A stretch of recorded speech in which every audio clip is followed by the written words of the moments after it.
2 to 6? Okay. Oh, I love some. Been my daughter lately? I haven't, not in a few weeks. Getting ready to get that place. Hello, everyone. At this time, we will call the Ascension Parish Home Rule Charter Revision Committee meeting to order. We will start with the invocation. Reverend Burnett, would you please lead us? Followed by Mr. Dawson with the pledge. Heavenly Father, we thank you for this opportunity that we're able to gather here one more time, Lord God, to handle the duties and the business of this great parish, Father God. We come together, Lord God, asking that you increase us in wisdom, Lord God, and ask that everything flows in decent and order. And all these things we ask in Jesus' name we pray. Amen. Amen. Amen. Mr. Dawson. To the flag of the United States of America, and to the republic for which it stands, one nation, under God, indivisible, with liberty and justice for all.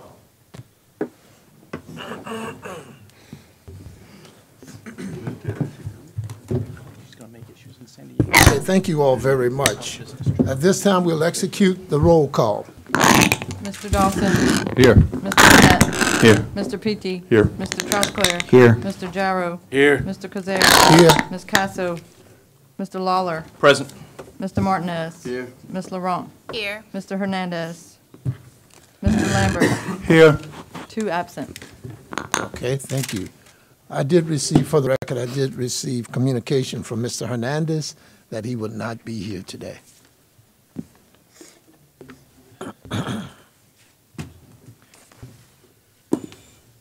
Okay.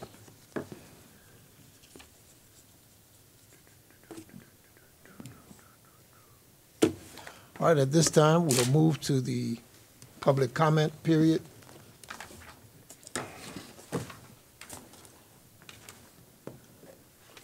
And we have first to speak is Mr. John Scallon.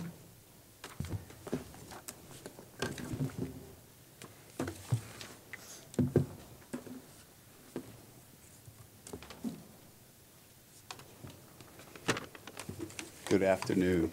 Good afternoon. I want to thank each of you for volunteering your personal time to serve on this committee. A Better Ascension members have been on a similar track. We've all spent countless hours of volunteer time educating ourselves on how other local communities run and organize their governments. 2 years ago, I didn't know that there was a national organization of professional public administrators. I didn't know that universities educate individuals for a career to run local governments. I didn't know that 100% of the counties in Texas have this form of government. I didn't know that 100% of the counties in North Carolina had this form of government. I didn't know that 70% of the counties in Florida have this form of government. I didn't know that the state of Georgia had every county with this form of government except one. I didn't know that this council manager form of government is statistically proven to be more efficient, more responsive to citizens' needs, or more ethical compared to other forms of government. I didn't know any of these facts 2 years ago. But I've educated myself, and now I know. I'm involved with this movement for one reason, and one reason only, because I love this community. It's home for me, and we can do better. Our parish government should have a plan and deliver the services that we want as tax-paying citizens. We've tried the current form of government for 24 years, and we still have no plan or ability to execute a plan. Council manager governments use terminology like service delivery. Have you ever heard that type of terminology in the current form of government that we have? Service delivery? We can do better than this, y'all. A Better Ascension are all citizens of Ascension Parish, In fact, the majority of us are lifetime members of this parish. I have nothing to gain from a council manager form of government. None of us on ABA even know someone qualified as parish manager under the proposed charter amendments that we wrote. Over the last few weeks, this committee has made substantive changes to our proposed charter amendments. I got about 10 seconds. This committee has also hired its own expert to assist in vetting the charter amendments. This is no longer a Better Ascension's charter amendments. It's your document as representatives of our community, and I wish you luck. As a citizen, I'll ask you that you allow the citizens the opportunity to decide for themselves whether they want a council manager form of government or whether they want to stay with the current form of government that we have. Thank you. God bless you. Thank you. Okay, next on the agenda, we have the question and answer section with Mr. Harry G. Skip Phillips, Managing Partner at Taylor, Porter, Brooks, and Phillips. Good evening, Mr. Good evening and welcome. Thank you all for the invitation to try to be of assistance to you from a legal perspective.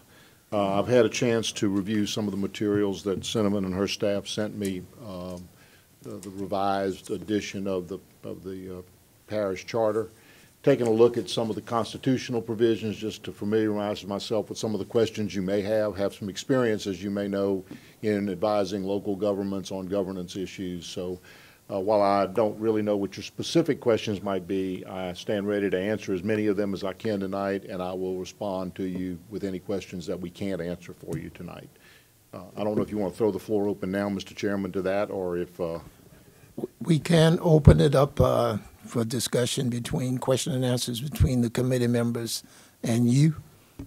At this time, any committee member that would like to start the discussion, please raise your hand. Mr. Lambert. Thank you, sir, for being here. Yes, sir.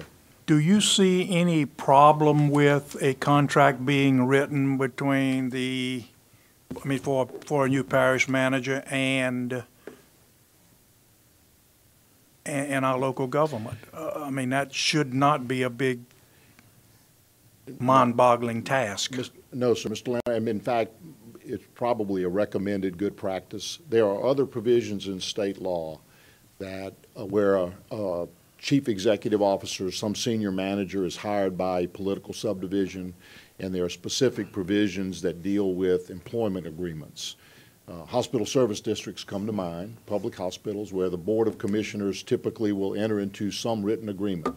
I don't see any prohibition in doing that anywhere in state law. I will tell you one interesting thing about what you're doing. Years ago, in Title 33, the legislature had provided for police juries to specifically engage or hire parish managers. And that practice never really took off, and much of that statute was eventually repealed just for non-use. And that statute envisioned that there would be an agreement between the police jury and the parish and the parish manager, and it really had a couple of provisions, requirements in it. One was something you've already addressed. The parish manager had to be a resident registered voter of the parish. That was one requirement. The second requirement was, and this is pretty typical with boards and commissions that I don't think affects home rule charters, but the contract could not exceed the term of the governing authority that appointed the person.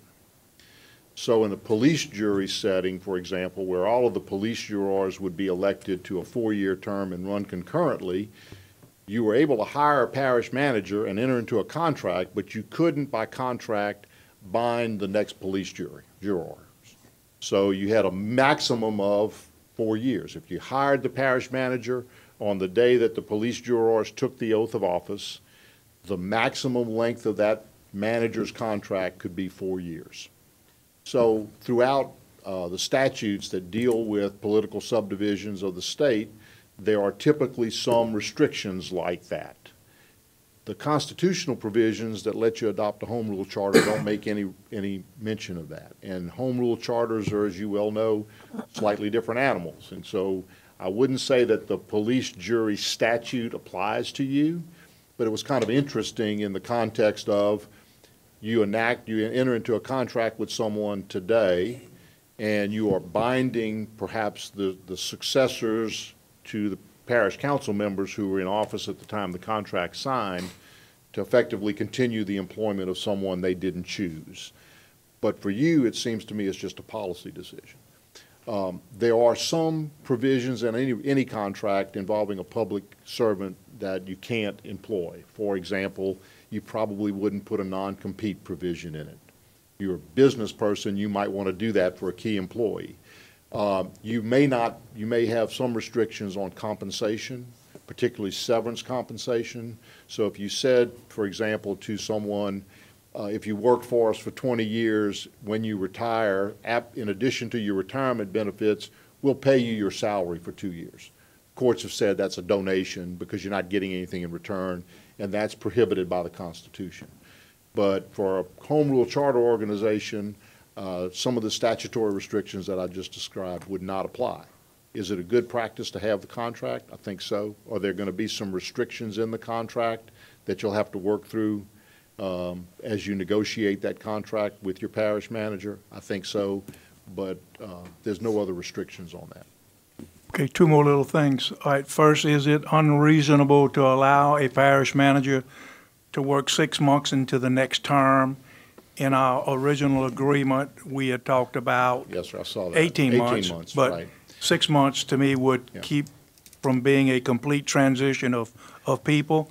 And what are the general provisions for terminating people, a parish manager? So you would write the contract consistent with whatever the charter says about termination. You may want a provision in here that says the governing authority of the parish can terminate the parish manager's contract with some minimum vote.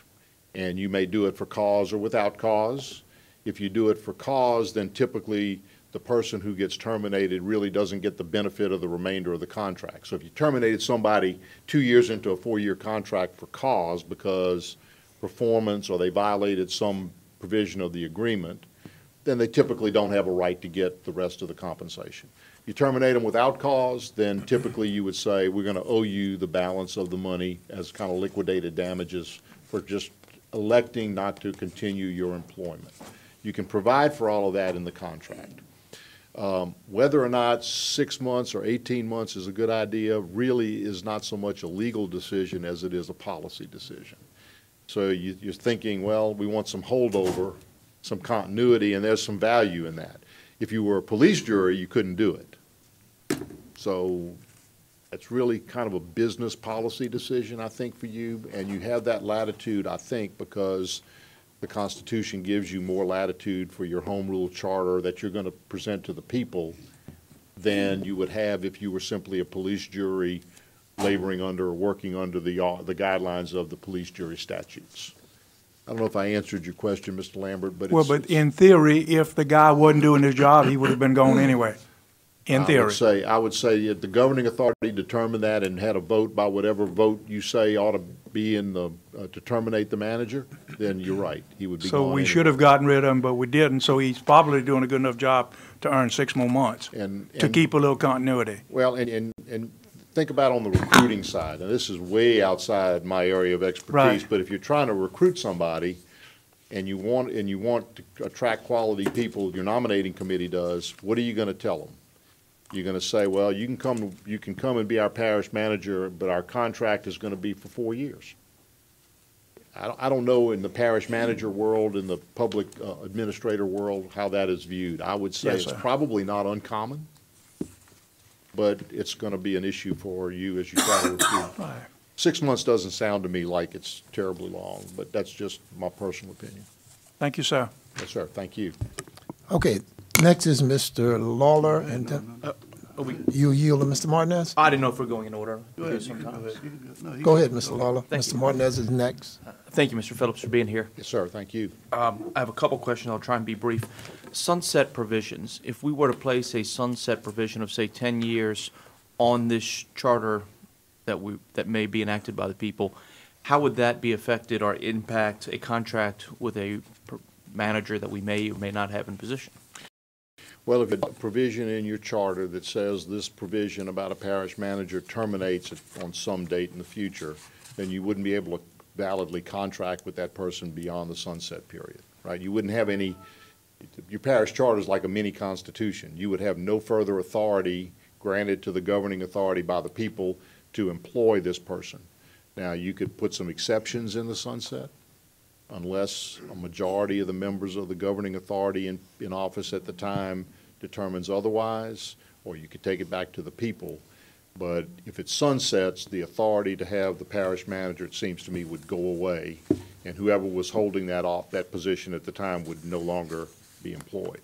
You'd have to probably, when you got close to that anyway, or if you hire someone today and you assume that they're going to continue to serve as long as their service, the work they're doing for you meets your standards, you can extend that contract year to year, right? And then at some point, though, it would have to terminate, I think, if you sunsetted the parish manager provision.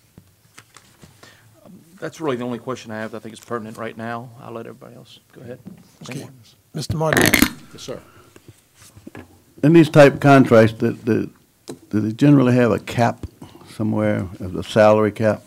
The contracts typically have an evaluation process and a salary, but they don't ordinarily have a cap. Okay. And what you do, you can contractually say, well, the governing authority that does, the governing body that does the evaluation can determine what the salary will be. Now, one alternative solution to that, and I've seen this done in hospital settings and in other governmental settings, is there are people who will tell you what the value of those services are. They'll do kind of a comparison for you. Now, you got to pay them for that because they're consultants, but they'll do a survey of counties, parishes of like size, like complexity in this region and tell you what competitive salaries would be for that position, and you can use that along with your evaluation to make salary adjustments. I don't know if you were trying to recruit me and you gave me a cap and it was lower than I thought I was worth. I'm not sure I'd sign your contract, but that's another kind of a practical consideration. Well, let me ask you another question. What would be the difference? Okay, I mean, we call this a council manager form of government. What we're talking about and having to vote on. Yes, sir. What's the difference between that and the police jury form of government that can hire a manager? Same thing. It's basically the same thing, except the police jury form of government's all statutory, and so the restrictions I was talking about. No, you can't have a person with a contract longer than the term of the police jury. That's in the statute, and you're not bound. I don't think you're bound by that if you have a charter. But as I understand what you're proposing to do, and what a police jury likely would do if they were hiring a parish manager, I don't see a whole lot of operational or functional difference there. Just you get the chance to write your own law when you do a charter. That's the difference. Okay. I heard Mr. Scanlon talk about other states. Okay, I've done a lot of research myself, and basically in Texas, there's 4 councilmen and I think a judge. They have county judges that are and not a judge. So, and that's all statutorily done Yes, in sir. the Constitution. So they don't have a choice but to go to that type of form. Same thing in Mississippi. I think they have 5. And I don't think that they have a choice. I think that they have to go to that form of government. So to compare that to what we're talking about, we can just go to a commission form of government and go to 5, or we can go to 6 or 7 and do the same thing. So again, we need to talk about apples and oranges. We're going to talk about apples, let's talk about apples. We'll talk about oranges, let's talk about oranges. So when it's in the Constitution, you don't have any other choice. And if it's home rule charter, they can do such a thing. And states' laws will vary. That's Sure. right. But and the beauty of the latitude you have from the charter is you can pretty much just set it Yeah, the way you want. right. As long as it doesn't run afoul of the Constitution. If you don't have a provision, for example, this is the best example I can think of. If you said in your home rule charter, we think a good revenue source would be an income tax. Constitution Right. says you can't do that. Right. That would be one of the things a charter could not do. But those are the kinds of examples that impose restrictions on your ability to basically write your own set of laws, your own constitution for Ascension Parish, as it were. And do you think that when the legislature passed this law for police jurors, that it didn't take off? I mean, do you have any You know, I don't take know. on that? I don't know why. I guess every parish is a little different. You know, I know some folks who are police jurors, and I know some folks who are presidents of police juries, and for that particular parish, they just haven't brought it up. I thought it was kind of curious because I did want to know if anybody else was doing it. And the folks that I've talked to at both the Louisiana Municipal Association and the Police Jury Association say no one else in the state, to their knowledge, has adopted it. And I think the legislature, for non-use, the legislature just went back in and pretty much took out the other provisions of the law dealing with parish managers hired by police juries, except for the restrictions on the employment contract, just because it wasn't being used, I think. Thank you. Yes, sir.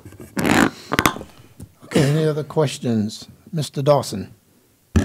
I don't have any questions for Mr. Phillips, but I got a little housekeeping matter, so I'd like to move that we accept this proposal on, I think it was sent to you and to all the members here, and that we request that the council to take the steps necessary to form an agreement so Mr. Phillips can get paid.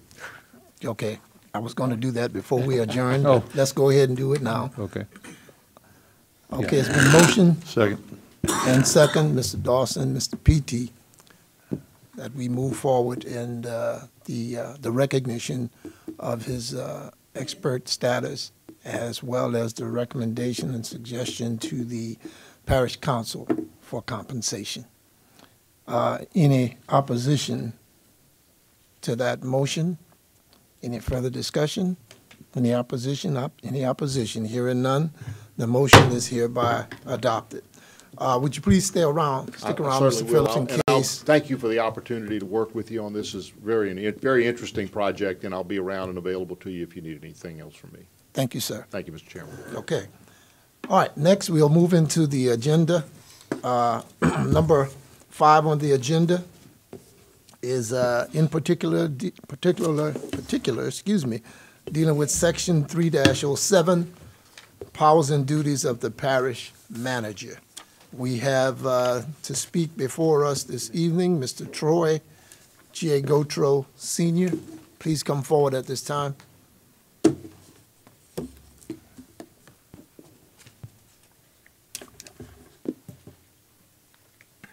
Thank you, Mr. Chairman, and thank the committee for taking my comments or hearing my comments. I appreciate all the effort and work y'all been doing on this very important matter. I'd like to state fully that I support the form of government that A Better Ascension is proposing. Let me first say that I do not have anything against the current or past parish presidents. As everyone here knows, to run for public office takes courage, commitment, and time away from your families. And to participate in a parish-wide election is even more daunting and demanding. I believe the current and past parish presidents have put themselves and families on the line to serve our parish with good intentions and should be commended for doing so. My support doesn't come from being anti-parish president. However, it comes from my 16 years' experience on the Century Parish School Board, where I've worked with and witnessed the leadership of Superintendents Robert Cluott, Donald Sanji, Patrice Peugeot, Denise Graves, and now Mr. David Alexander. Some of the headwinds they faced during the time that they served as superintendents are a school population that doubled to now to 21,000 students, the funding and construction of over 10 new schools, and the complete remodel of many others. The responsibilities and the upkeep and maintenance of our schools and facilities that were built almost 90 years ago, maintenance and upkeep of a bus fleet of over 180 buses, leading and managing the largest workforce in our parish, and there are many other opportunities I could go on with. Not to mention the main purpose of our superintendent is to provide a high-quality education for each student. Our superintendents have had to implement multiple state and federal mandated curriculum changes throughout the years, and with each curriculum change comes new standardized testing, and each year the goal line changes and the bar continues to get higher and higher for student achievement. These challenging times in our school system, we have not only survived, but we've thrived. We've thrived in academics, physical management, facility construction and maintenance, and employment benefits. I firmly believe this is a result of the leadership of our current and past superintendents, along with the relationship and oversight that the school board has. Our current and past superintendents are highly qualified, lifelong educators and administrators, and they have the credentials and experience you need to manage a school system. While we have a good school system, I'll be the first to tell you that we still face a lot of challenges, and we have a lot of opportunities for improvement. Not saying, sitting here saying we're perfect. However, in my opinion, I believe with this same form of government for our parish manager that has the experience and qualifications to run our parish government, working with the council, that we could achieve some of the same success that we've seen in our school system. Thank you. Thank you.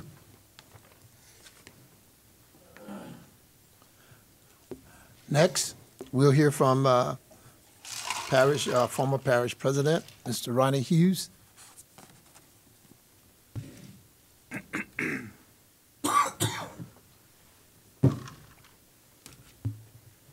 afternoon. It's been a long time since I've spoken in this room. The problem is not the form of government. I was involved many, many years ago when we were trying to do away with the police jury system. The problem is the quality of the people you get elected to the parish council, people who are willing to take the risk to do it. Troy points to make a great point, but the educational system is one-dimensional primarily. It's to educate our children. Parish government has many dimensions and many facets. And because we waited about 40 years too late to do away with the police jury, we've had very deep embedded problems that was going to take $1.5 billion to $2 billion to properly address. School system has over 100 mills of property tax. Parish government has never been trusted enough to have much of that. If you want to see a police jury system in action, and our founding fathers understood that government would be chaotic sometimes in a representative democracy or a republic. If you study the documents of the Constitutional Convention, you'll see chaos at times. You look at the federal government today, you'll see chaos at times. Unfortunately, that's human nature. If you really want to make a difference in Ascension Parish, you get people to run for government who have no political agendas, who are willing to donate part of their salary back to charities within the parish and do the right thing for the right reason. You cannot take politics out of politics. I learned that lesson. I'd never been in public office until I ran for parish president. And unfortunately, a republic has chaos. A person like Donald Trump exemplifies that at the federal level. But he's willing to do what he thinks he needs to do. If you truly want to make a difference in our parish, cut the police jury system, which we still have, even though we passed the charter. We still have a police jury system many times. You get 6 votes out of 11, you can do it. I had 4 vetoes in my 4 years as parish president. Each one of them was critical. Each one of them was necessary. And I had the votes to keep them from being overridden, but I used it very sparingly, once a year. The East Ascension drainage and the West Ascension drainage is a prime example of a parish management system where, can the lady from California give me some of her time, huh, Roy? Gentle lady. I've got a little more brevity in the last 10 years, but not a whole lot. I make a motion that we give the former parish president more time. Second. It's been moved and second. Any opposition to the motion? Any opposition? Any opposition? Hearing none, proceed, sir.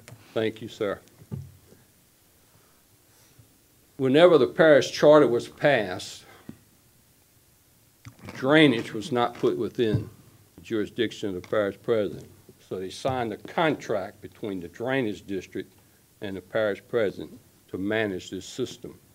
It was in my third year in 2006 before I had time to really get into drainage because Katrina had hit in August of '05. As I got into it and found Mr. Follett in North Carolina, I believe, he had been driven out of New Orleans with Katrina in '05. He was an old man then. I tell this story so you can relate to it. I said, explain to me what was supposed to happen with the East Ascension drainage plan. I read it, 200 pages. I thought I understood it, but I wanted to speak to him. So Mr. Mitch Epps, who used to be very involved in that project years ago, found Mr. Follett and brought him in to meet with me one night in this building. He and I, Mitch, and sat down and went through it. This is the problem. That drainage plan, the sunset clause was taken out when the ballot was made. I went and got a copy of the ballot from Mr. Hartberg. He had in there that the half-cent sales tax, for example, would go away once the capital projects were finished. And the 5 mills of property tax would be sufficient to fund the East Ascension drainage program. Over 20 years later, and this is where it started hitting the fan when I refused to sign that management agreement the 4th year with a police jury system. Once Mr. Charles Fulte, who was our Attorney General then, and Tony Falderman, who was our district attorney, let them know on the Drainage Commission that I could not veto what they were about to do. They wanted to go bond about $60 million on drainage projects. And once they were told I couldn't veto it, I refused to sign the agreement for the 4th year to manage that system of just wasting the taxpayers' dollars. And tens of millions of dollars were wasted by a police jury mentality to go get things done, knowing that the parish president couldn't veto it. And they wouldn't do it. There used to be equipment that was hid in the woods years ago. Somebody would go out and start it up and crank it up and run it some. Corps of Engineers fined this parish hundreds of thousands of dollars for doing things without permits. Made us go back and replant trees and knock down levees. I can give you the names of the people who went out and started the equipment. So the taxpayers would think that all this equipment that was bought just wasn't sitting there not being used. But they wasn't doing anything because they couldn't. They operated without permits. So that is an example of a management system where your Drainage Commission signed a contract with the parish president to manage it, but without veto authority. All it is 6 votes. In the case of drainage, however many on the Drainage Commission. There's only one left on the West Bank. They still have a West Ascension Drainage Commission, I assume. And because of issues in the parish level, 2 state representatives created through the state legislature East Ascension Consolidated Drainage and West Ascension Consolidated Drainage. So, gentlemen and ladies, if you really want to get into this, go look at that. As I invited those state representatives who served our parish at the time to file legislation to eliminate those drainage commissions, they didn't want to do that. Politics. Because the police jury system didn't want to do that. And so tens of millions of dollars have been wasted in a drainage program alone. Since 1982, I think we passed that half-cent sales tax because of a system that was not addressed properly, and someone purposely left the sunset clause off the ballot, who should be in jail. But Mr. Follett included in that plan that the half-cent sales tax would go away. That half cents would have been spent on highways in the last 20 years. We wouldn't have near about the transportation issues we got. And that half cent, nothing could have prevented what happened in August of '16 from drainage. Just one of those events that 500 years, 1,000 years, whatever. So I appreciate the opportunity to talk to you. Only time I ran for public office was then. I've studied Texas. They do have a county judge who serves as the executive of the parish. They have no zoning authority at the county level. Harris County takes up the whole state of Texas. I have a cattle ranch in Mississippi, which I just left, to come down and talk. They have 5 supervisors in each county, regardless of the size of the county. They really don't have an executive in charge of the county, and you can go look and see some of the messes they have and the money that's wasted. People have good ideas. I mean, it's great. It sounds good to have a parish manager. But if you don't have the votes, they can override that parish manager just like they can override the parish president. So if you want to make a difference, put drainage within the system of parish government that we have now, where the parish president can veto the waste. The money's dedicated, it can only be spent there, and put on the ballot half of that half-cent that could be dedicated to transportation or something, and you'll really make a difference in Ascension Parish. Thank you. Thank you, Mr. Hughes. Next, we'll have Mr. Billy Arcimo, former Ascension Parish School Board member. Former teacher. And teacher, of a couple educator. of people up there, too. All right. Thank you so much, Roy. I appreciate, and members of the committee, the chance to share some thoughts. Up front, I don't favor the change. Why? I've seen the police jury mentality work for 50 years that I've been involved in politics across this state and across this country. I've trained thousands of school board members.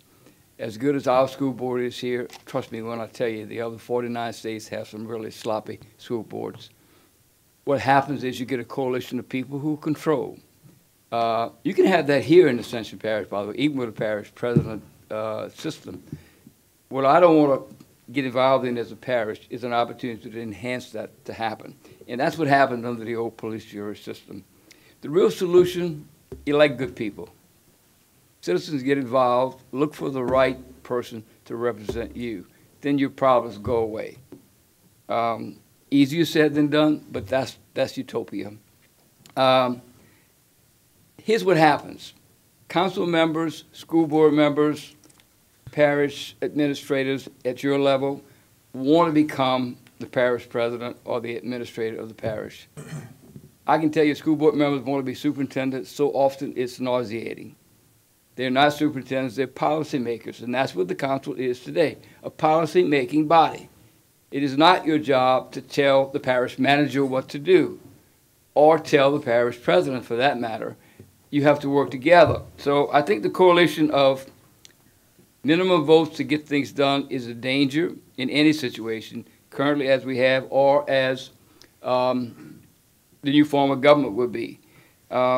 Here's what it does. It removes one branch of government. You remove the veto power of the parish president, as Ronnie just said. So you're removing one layer of government, which may be good in some people's minds, but I think it's a danger when you have ambitious people thinking and doing the wrong thing. The system is not perfect. Citizens need to have more accountability of elected officials. It is non-existent in this country. It's sad, but it is what it is. And I'm concerned that what's going to happen is that a coalition of people will start running the parish without authority to do it. Instead of being policymakers, they want to be administrators. And when you start having elected officials who are policymakers becoming administrators, you are beginning to have chaos, period. I've seen it 1,000 times. I've worked with people that have that mentality. It's tough to change, and it is very, very difficult to get a good thing happening. So I just implore citizens to vote the right people in, and I implore people who get elected to do the right thing. Thanks. Thank you, sir. Next, we'll hear from Ethan Daigle. Ethan Daigle. Okay, thank you. Next, Vance Daigle. Vance Daigle. Thank you very much. Thank you for letting me speak tonight. Sure. You know, I want to start with Mr. Ronnie Hughes. I thought what he said proved our point. You know, he explained to you how these things have gone and how long it's gone for this. Maybe 20 years or so we've had a parish president, and he spoke of the waste. I didn't have to. He spoke of how things were so difficult to get done. And I appreciate him doing that because I feel the same way. And we've had a lot of different parish presidents. We can't say it's one. There's been a lot. And I'm not blaming just the parish presidents. But that being said, you know what? It's time for another way. It's time to pursue something else. And I want to say, this is to Ascension Parish, who I really want to speak to tonight. You know what? We want an opportunity to vote. You know, you committee members aren't here to pass this. We want an opportunity to vote. You know, there was a time in Ascension Parish where stop signs worked everywhere just about. And some of the members here, some of the people here can remember that. You know, then the parish kept growing and stop signs didn't work anymore. And Ascension Parish put in red lights because the community grew and it needed more. It needed better. And they made that provision, and now there's stoplights. And this is it's time for a parish manager. We're continuing to grow, and it gets more and more difficult without a professional, as Mr. Hughes was saying, that doesn't, you know, the elected gentleman or young lady struggle with the ins and outs. They don't have the experience. You know, I want to say there's a lot of distractions out there, a lot of misdirection. But at the end of the day, the experts say the council manager form of government is a very good, if not better, form of government.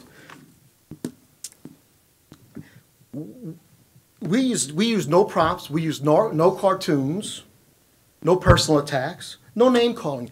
We've only presented facts and nothing else. We didn't want to go to those type of distraction stuff. We've presented facts, and we're very proud of that. We brought in these experts. They explained everything to us.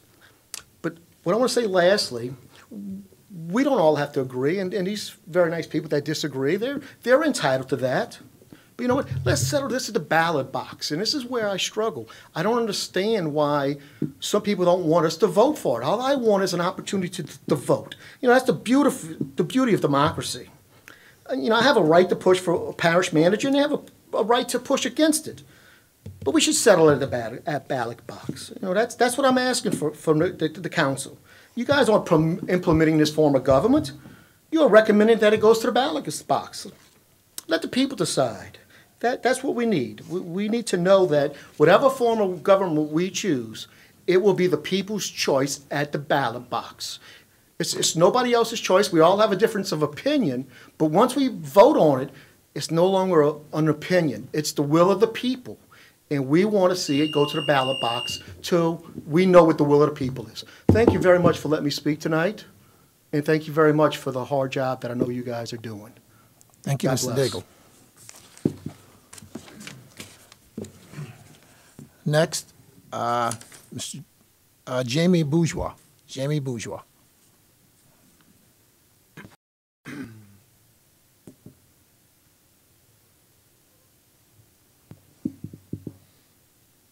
Good evening. Good evening. We've heard probably a lot of my comments I've already heard. So basically, you know, you guys probably know I'm supportive of the parish manager style of form of government, and I think Mr. Ronnie made some pretty good points as well. But here's the deal: the gentleman here talked about qualified people, right? That's a major thing when you're trying to get elected people. But the bottom line is, if you don't have a qualified person to manage those people and the system, you basically get what you get. Okay, you can have the best person or board you want, but if you don't have a qualified person who can run the day-to-day operations and be able to make decisions on a high level, we're really not going anywhere. We're going to stay in the same system what we're currently in. We keep talking about the police jury, right? That seems to be the thing that we think that we're going to. That's not the case. You've heard it from the experts who came in a couple weeks ago, talk about the style of government. You know, I just truly believe that, as Vance said, you know, we as citizens should decide this. 24 years ago, the citizens decided this direction, right?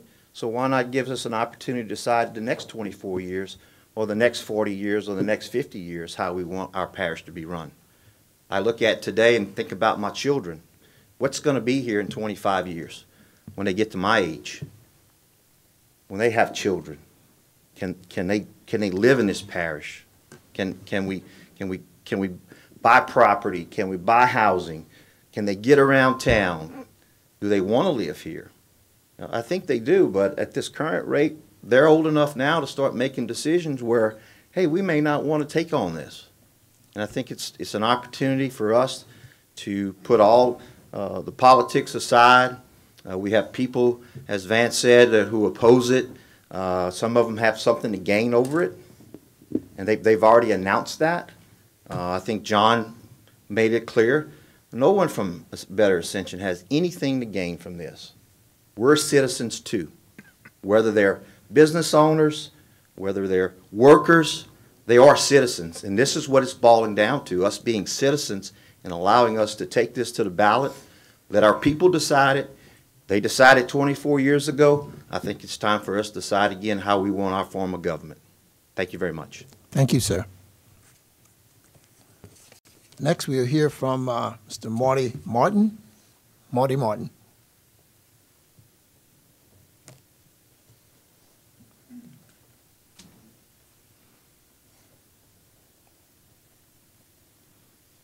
Good afternoon. Good afternoon. My name is Marty Martin. I'm a lifelong citizen of Ascension Parish. I'm from Galvez.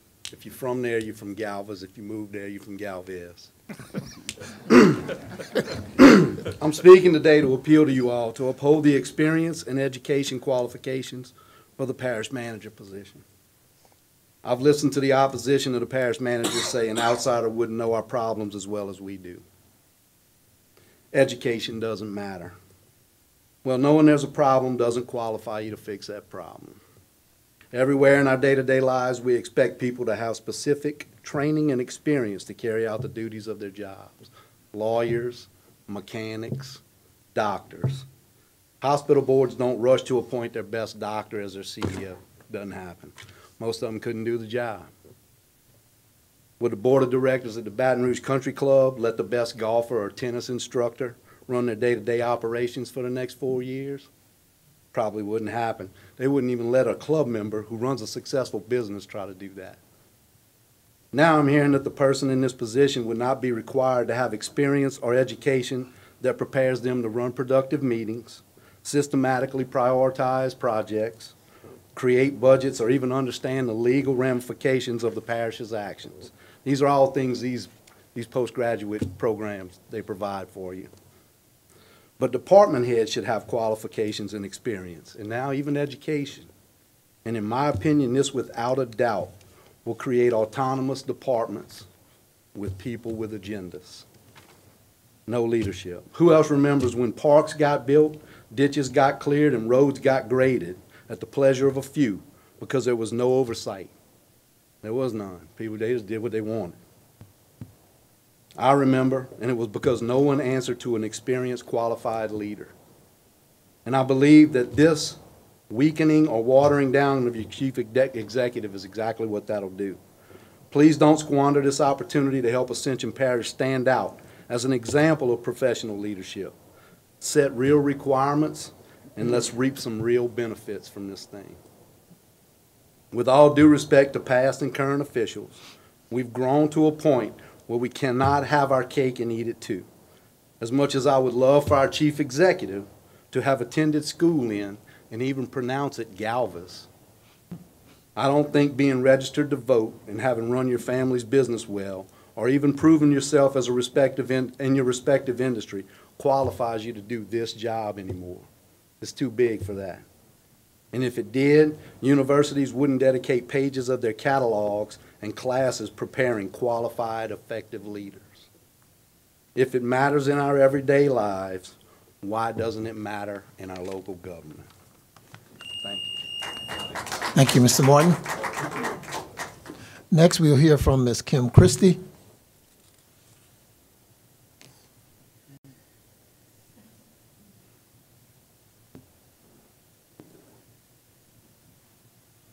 Hi, my name is Kim Christie, and I almost opted not to speak tonight after hearing the words of wisdom of the two gentlemen that spoke. It's not the form of government, it's the people. And a parish manager is just a man or a woman. Parish president is just a man or a woman. It's the character that makes the difference. 24 years ago, the citizens of Ascension Parish said that if another citizen wants to make a change to the Home Rule Charter, they have to bring a petition, 33% of the electorate. That's not what A Better Ascension did. They're nothing more than a special interest group. There's nothing new under the sun. You can change the term, but it's the same thing. Service delivery, level of service, customer service. It's the same thing. Nothing new under the sun. And about making decisions at a high level, how did the high-level decision of a ceremonial parish president come about? I like to read a Facebook post. Facebook has become very powerful, of a citizen who has experience with the county manager form of government. City managers come and go. I was here before you. I was here before you came and will be here long after you are gone. A quote from 44-year employee Marion Talbert of San Antonio. He was correct. He worked under 16 city managers in his career. Their tenure was an average of 2.75 years of service before moving on or being pushed along. I worked under 7 city managers in my 22-year career, proving the above quote. In a second life, I worked in the management of a county government who served 100,000 residents with very similar problems: rapid growth, traffic, subdivision, and crime from a sprawling metropolitan city. The county was run by an elected judge and 4 commissioners. In their wisdom, they, over time, hired the right people in finance, engineering, budgeting, human resources, health, courts, taxation. The sheriff was elected, but his budget was funded by the commissioner's court and all other aspects of local government. These department heads had careers and not the subject to the whims of a county manager. In my opinion, and from my observation, having worked under both forms of government, both work. However, he says CMs, I've been switching between county, city. Managers always change, and with change, chaos follows. Under elected officials, they seem to be much more receptive to serving electorate. County managers serve their constituents so they can move on to hopefully another better paying job. I guess my question is, how is a parish manager going to fix all the problems we have now? Can a parish manager fix all the problems and complaints that we cannot fix ourselves? Elect the right folks, get them trained, and hold them accountable. Thank you. Thank you, Ms. Christie. Next, we'll hear from Eli Brooks. Mr. Brooks.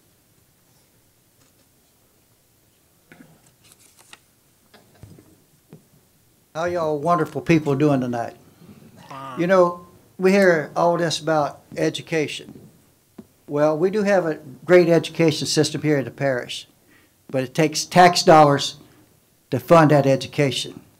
Same thing as it takes tax dollars to fund this council tonight. It takes tax dollars to fund everything. The sad part about this is we elect a parish president to do this job. If we don't like the job he's doing, we unelect him. A manager, we won't have no say-so.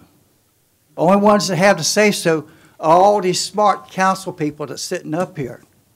They think they know better than the people that's out here. But it's them that should not be on this council. And another thing, I think every president we've had has been pretty smart and pretty educated. I think Ronnie Hughes is a smart man. He's done a great job for this parish.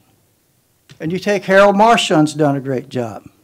Take Mr. Tommy Martinez there. He's done a great job for this parish. Matter of fact, I think Tommy's a pretty well-educated person himself. So you talk about getting an educated person to do this job, I don't think we've done bad on the ones we elected, except for maybe one that the council backed. Every one of the councils backed the one we got now. But this parish has to elect a parish president. I don't want to see a baby kisser going around or a ribbon cutter. This is ridiculous, really, y'all. We got educated people in this parish can run for this job. And it's a shame what y'all trying to do. Thank you, Mr. Brooks. Next, Gary P. Lassard. Mr. Lassard. Mr. Chairman and committee, thank y'all. What I'm about to say, I don't want anyone to take it personally because it ain't a personal attack on anyone. Okay, I just want everybody to know that. Last week's meeting from the committee was confusing and out of order.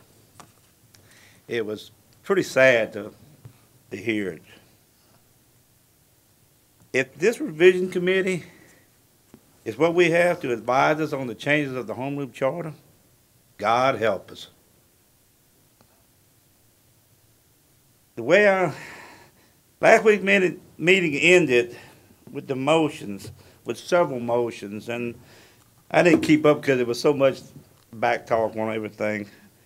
The meeting ended with motion on section 3-06 of the Home Rule Charter, appointment, contract, compensation, and removal. Well, we really didn't finish the job that night, I don't think, because we really didn't come up with all the answers, and y'all kept on talking about other issues. Okay. When the meeting ended with motion to hire an expert on that particular agenda. Oh yeah, here we go again. You're going to use the taxpayers' dollars again in Ascension Parish to hire somebody. Oh yeah, we really need to spend more money. I hear we always broke. Okay, well,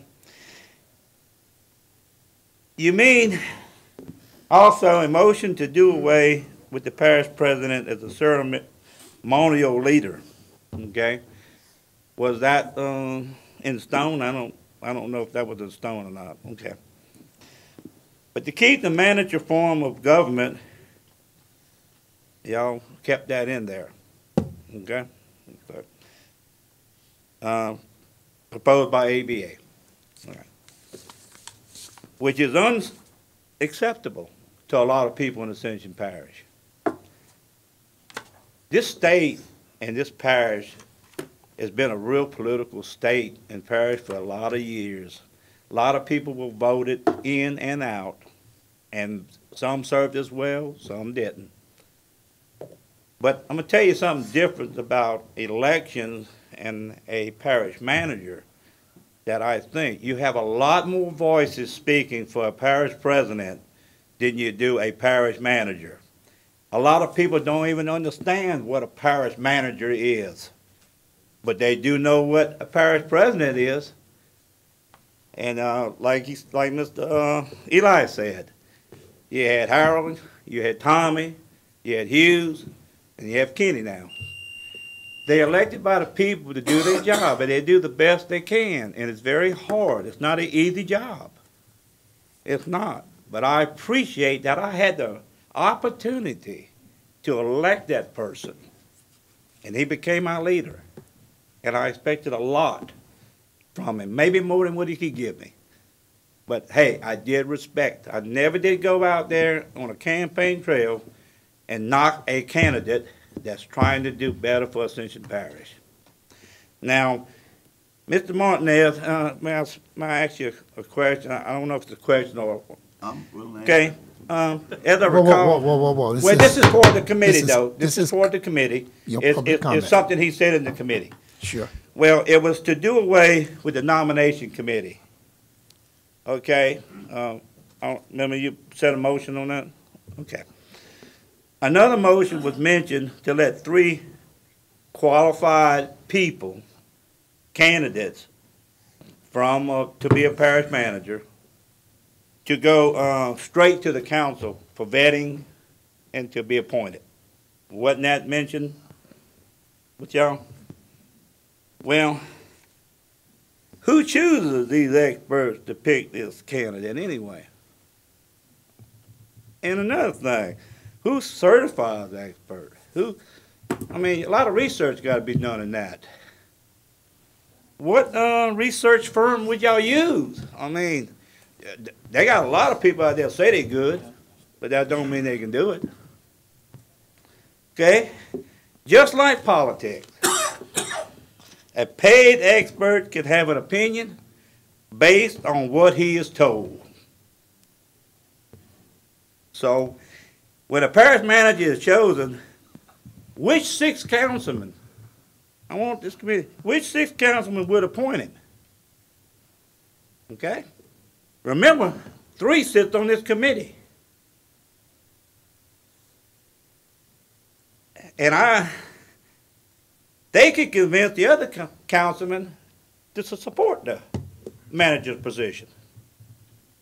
That is, I just think that's terrible.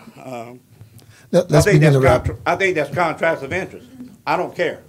I think it's contracts of interest. Let's begin to wrap it up. I'm gonna wrap it up. So, but the parish president, no one, especially someone on the governing body, should be on this committee. I'm sorry. And that's a fact.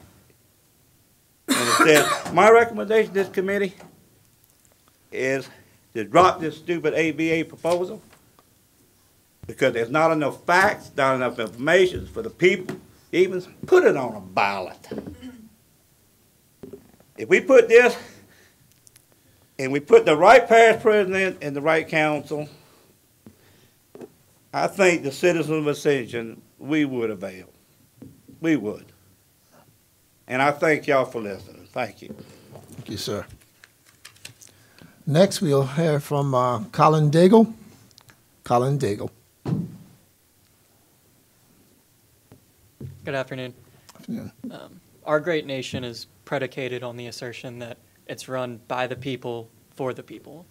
And on that sentiment alone, I think it's very reasonable to have this go to a vote for its citizens. That way the citizens, the people, can decide. That's all I have. Thank you. Thank you, sir. That concludes the public comment on aspect on section 3-07, item 5 on the agenda. At this time, we can continue to vet or discuss among the committee members. Any questions, any comments, or further discussion? Mr. Martinez? I'll go ahead and answer Mr. Lassard's question, if I can, to the best of my knowledge. Okay. Basically, this committee doesn't decide anything. The recommendation from this committee has already been sent to the council. And the recommendation is to put this on the ballot. Okay, whatever this is, because we don't even know what we're putting on the ballot. Okay, so that's where we're at in that situation. Okay, and for the parish manager, when that person is selected, it's going to be from a national firm that's hired to go out, search the country, come back with the 3 best qualified candidates. Now, any way you look at this, any way you want to look at it all, the council is going to make the decision on who that is. So that's where we're at in the process, and I hope that answered your questions. Thank you, Mr. Martinez. Any further comments or questions? If not, we'll entertain a motion. I'll make a motion to adopt 307 as is. Motion by Mr. Trosclair to adopt section 307 as is. Mr. Martinez? Since we have our expert here, I want to ask him a question. I'll second that so we can move on. Well, yeah, let's get the motion second, and then yes, I need a motion. I'll second that so we can move on. Okay, second by Mr. Lawler. Okay, move forward, Mr. Martinez. In the powers and duties of the parish manager, it has that he becomes the head of emergency operations. Okay, and I think our Constitution says that, and the laws say that an elected official has to do it, either the parish president or the chairman of the parish council. Now, I think that this needs to be changed because I think that's going to be a conflict here. So that's something I'd like to make a motion that we change that to the parish council chairman if this is going to go. Can we answer that? Go ahead. Sure, You want to answer Phillips? it? Go ahead. Not quite sure I understood your comment, Mr. Martinez, because the Constitution says if you adopt this home rule charter, you pretty much have a chance to write that. And it doesn't say what the restrictions are once you get out of the police jury law. But State law says.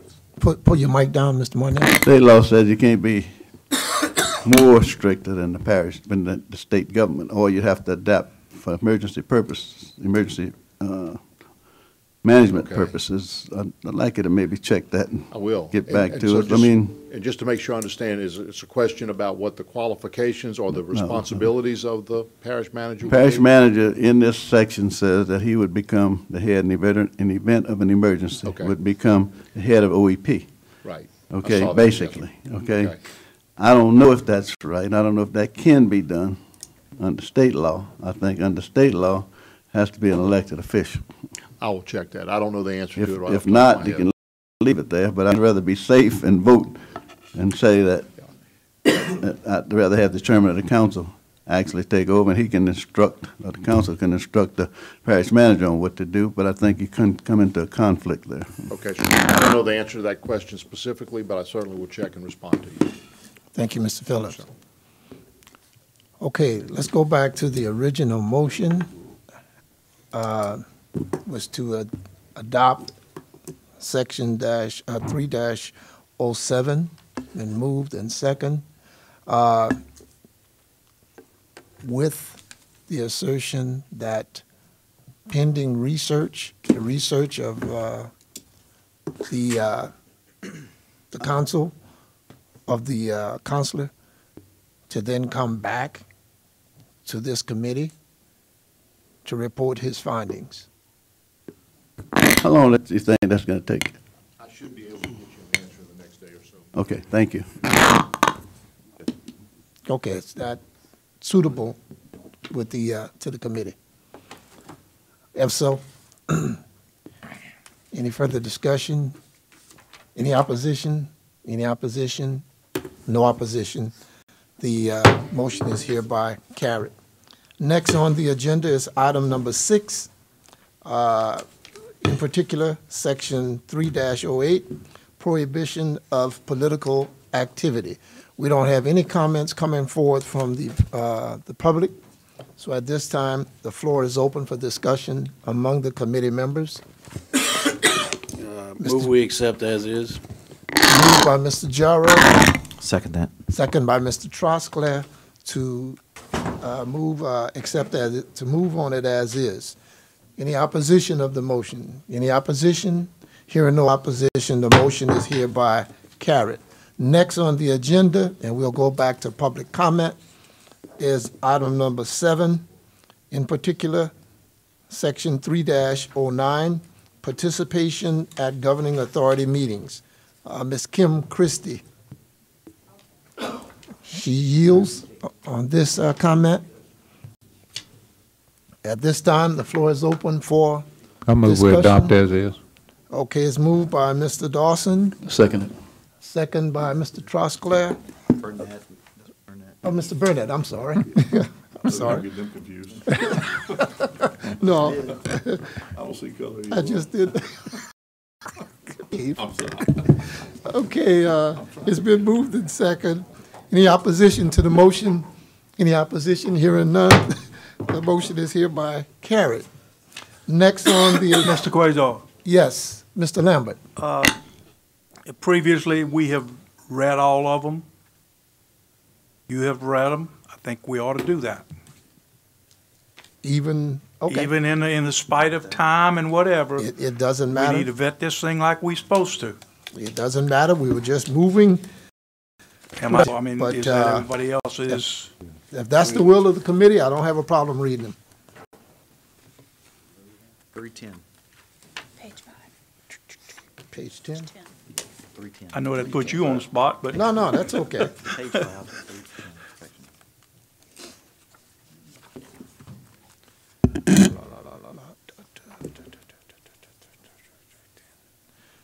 Okay. Next, section 8, item number 8. We'll have the section 3-10. We do have comments coming from the public. Ms. Kim Christie.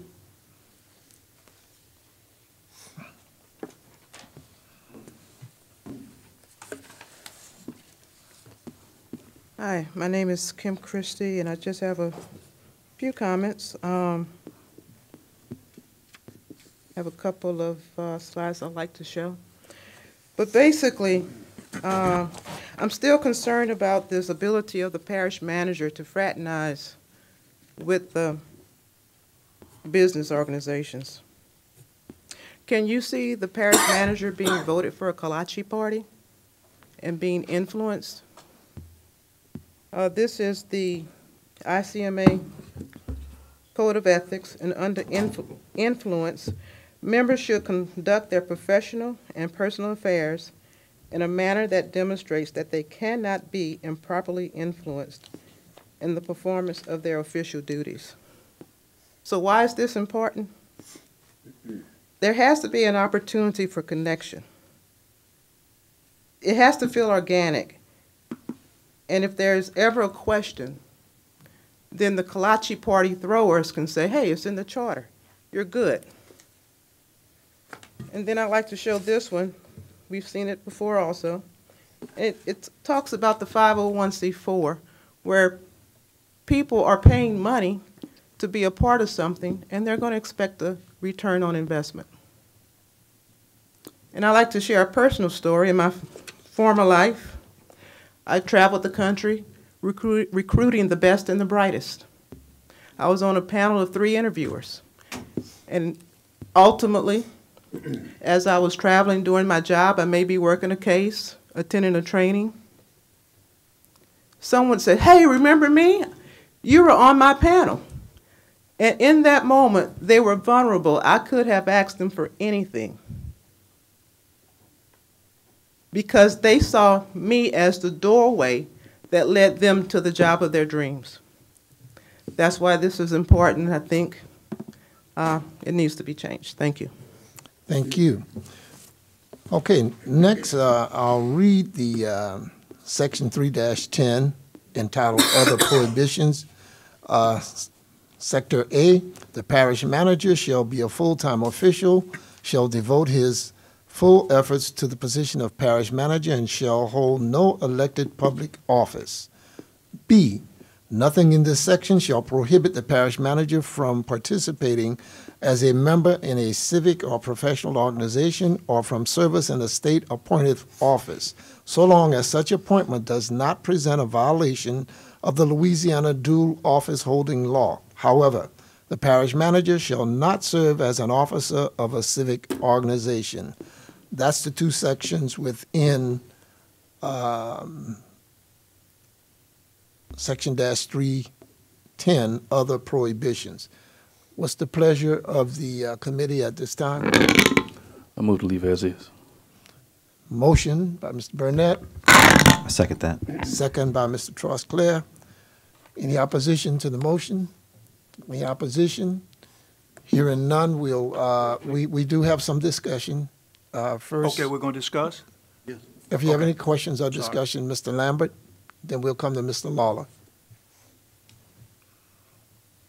Do we not want a parish manager to participate as an officer of a civic organization? We want him to come and be part of our community. I know it's a full-time job, but I mean, that would take away a very, very valuable asset for some good group or something. I mean, I don't know, I'm just questioning that.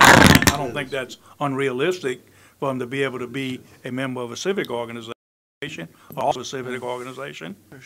Coach is saying that they can participate, they just can't be the officer of that Right. civic organization. Yes, they can be a member. Right, but Not I an mean, we don't officer. want him to be an officer? Let's discuss it. Let's discuss it. Mr. Tommy, Lawler, then you Mr. got Martin. some expertise there. I mean, Okay, let's go with Mr. maybe there's not Lawler. enough time to do that. Okay. Mr. Lawler, can then buy Mr. that. Martinez. I was just going to say, I believe it's very important that anybody that would be a parish manager serve as a member of a civic organization, if that's what they want to do. That would be something like Volunteer Ascension, who does a great job throughout the parish. A civic organization could conceivably be a religious organization also. You may want to serve on as a board member of their church, which is one of the reasons saying that not an officer of a civic organization. I tend to agree with Mr. Lambert. as far as a professional organization, I think it's also important that we allow a parish manager to serve as participate in a professional organization, because we've heard a lot from the ICMA, the International County Managers Association, I believe, and I think that's one of the things that we would want a parish manager to be involved in the event that we go in that direction. So I really do support this. I'd like to discuss more what Van is saying, to allow a parish manager to serve as an officer of a civic organization. Now, true, their time may be precious, but some people are capable of handling more than one hat. And I think if we get the right person could serve as a member of, whether it be volunteer ascension, a member of their church board, anything from a playground.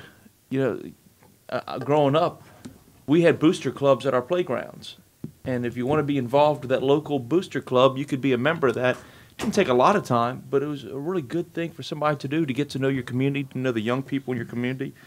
So I certainly support eliminating the last line, that the parish manager shall not serve as an officer of a civic organization. Now, we could change it that the parish manager shall not serve as an officer of a professional organization. But if we do that, they couldn't rise up to a high level of ICMA or something of that. So I think we could eliminate that last sentence in red, that last portion of the sentence in red. In fact, I'll make a motion that we eliminate, however, the parish manager shall not serve as an officer of a civic organization. I'll second. I think I'm getting a cold. Okay, it's been moved and second, and that's for the record, the motion is a substitute motion because there's one for adoption and already on the floor. So if we'll yield and go to the substitute motion, which has been made by Mr. Lawler and second by Ms. Laurent, to extract the last line of the last sentence of that section B, the parish manager shall not serve as an officer of a civic organization. Is there any opposition to the substitute motion? Any opposition? Hearing no opposition, the motion is hereby adopted. Now we'll go back to the original motion for its passage. That's section 3-10 passage, which has been made by Mr. Brunette, second by Mr. Trosclair. The substitute passed. Substitute passed, so that takes care of the main motion. Okay, it does. I'm sorry about that. Okay, next is 3-11.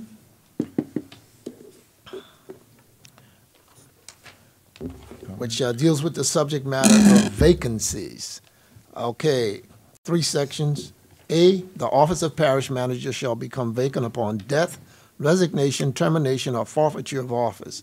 B, a vacancy in the office of parish manager shall be filled by the appointment by the governing authority of an interim parish manager. Thereafter, the governing authority shall initiate the process of appointing a full-time parish manager. C, until the appointment of a full-time or interim parish manager, the parish employee so designated by the parish manager shall assume the powers of the parish manager. If there is no such person, then the chairman of the governing authority shall assume the powers of the parish manager, but shall not be prohibited from continued service as a member of the governing authority.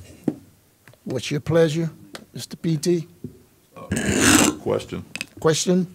So we envision that there's a vacancy in the office of parish manager, which I assume would mean that there's no parish manager, and yet the parish manager gets to designate the employee that assumes his job. Is that how, am I reading this correctly? Maybe we can get Mr. Phelps to opine on this. Well, I think for the clarity, say if there is no such person, for example, if there isn't a parish manager, then the chairman of the governing authority shall assume the powers. We're dealing with vacancies here. Now, if there's a vacancy in the office of parish manager, I would assume that to mean that there is no parish manager. Right. And C states that until the appointment of a full-time or interim parish manager, the parish employee so designated by the parish manager, and the office is vacant, the parish manager, the person designated by the vacant parish manager shall assume the powers of the parish manager, it just doesn't make an awful lot of sense to me, but. It is you know, conflicting. Well, I mean, we got a legal expert, maybe we're paying him, not yet. Okay, the credit's good. Then we'll hear from Mr. Dawson. Go ahead, Mr. Much Miller. more impressive than Danny Garrett, by the way. No, that's a joke. I'm very fond of Danny Garrett. Yeah. I would say, you know, I read that paragraph, and I had actually two questions. One is, how do you reconcile that with the provisions of paragraph 307M? I think, Mr. Petit, that's the section you're talking about where the parish manager designates someone to serve in his absence, and does that continue over if the position becomes vacant? Correct. Right. And so your point's well taken. Is that the person that they appointed, or if the office becomes vacant, not a temporary absence, does the provisions in 311C kick in? And then I'm asking the question. yeah, no, I know, but that's the inconsistency that you might want to address, is whether or not when you talk about temporary absence or incapacity as opposed to a vacancy. So if, for example, the parish manager was ill or on vacation, that's one thing. But if the parish manager resigns and now you have a vacancy, do you want that person to become the interim parish president? Also, if he dies or resigns or is terminated or forfeits office, right? Exactly, exactly. So if that happens, it's vacant, right? So when I read 307M, I was thinking about a more temporary or transitory sort of situation, and not a vacancy as defined. And so my view of that was if the office is truly vacant, then the provisions of 311C would kick in, and the governing authority. But you got this business about, in the first line, the parish employee so designated by the parish manager shall assume. So you really are talking about having whoever the parish manager appoints to fill in for the parish manager, whether it's temporary or whether the office becomes vacant, until you take, the governing authority takes some action to fill the position. And I would assume there's nothing that would prevent, prior to the vacancy, the parish manager could designate somebody to fill his shoes. That could happen prior to the vacancy occurring. But right. What if we fire the parish manager for a cause and, I don't know, extortion, and he's in prison or whatever, and we're stuck with the guy that he designates? So that's the question. Yeah, there's a sort of precedent for that in some other offices around the state. The sheriff appoints a chief deputy, the coroner appoints a chief deputy, and those people immediately succeed to the office. So it's not totally unheard of that you would do that. But that was exactly be the outcome. And if unless no person was designated by the parish manager, in that circumstance it becomes vacant, then the parish governing authority would fill the position. Or the chairman of the board, the chairman of the governing authority.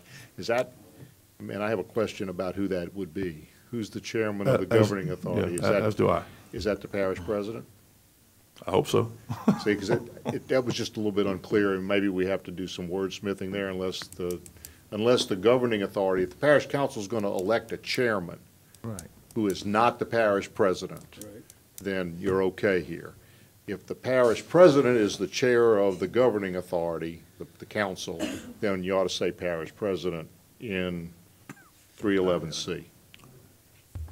Okay. You mean parish manager in 311C? I mean parish president, because we're talking here about no parish manager, right? But we're not going to have a parish president.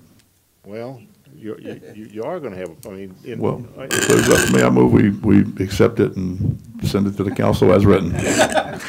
Well, I'm just, I saw what I thought was an inconsistency in the question that presented itself, so. I'm well satisfied, so thank you very much. I hear you. Thank you, sir. Thank you, sir. Mr. Phillips, if we're talking about temporary absence for 311C, should that possibly, that section there, C, be moved to 312?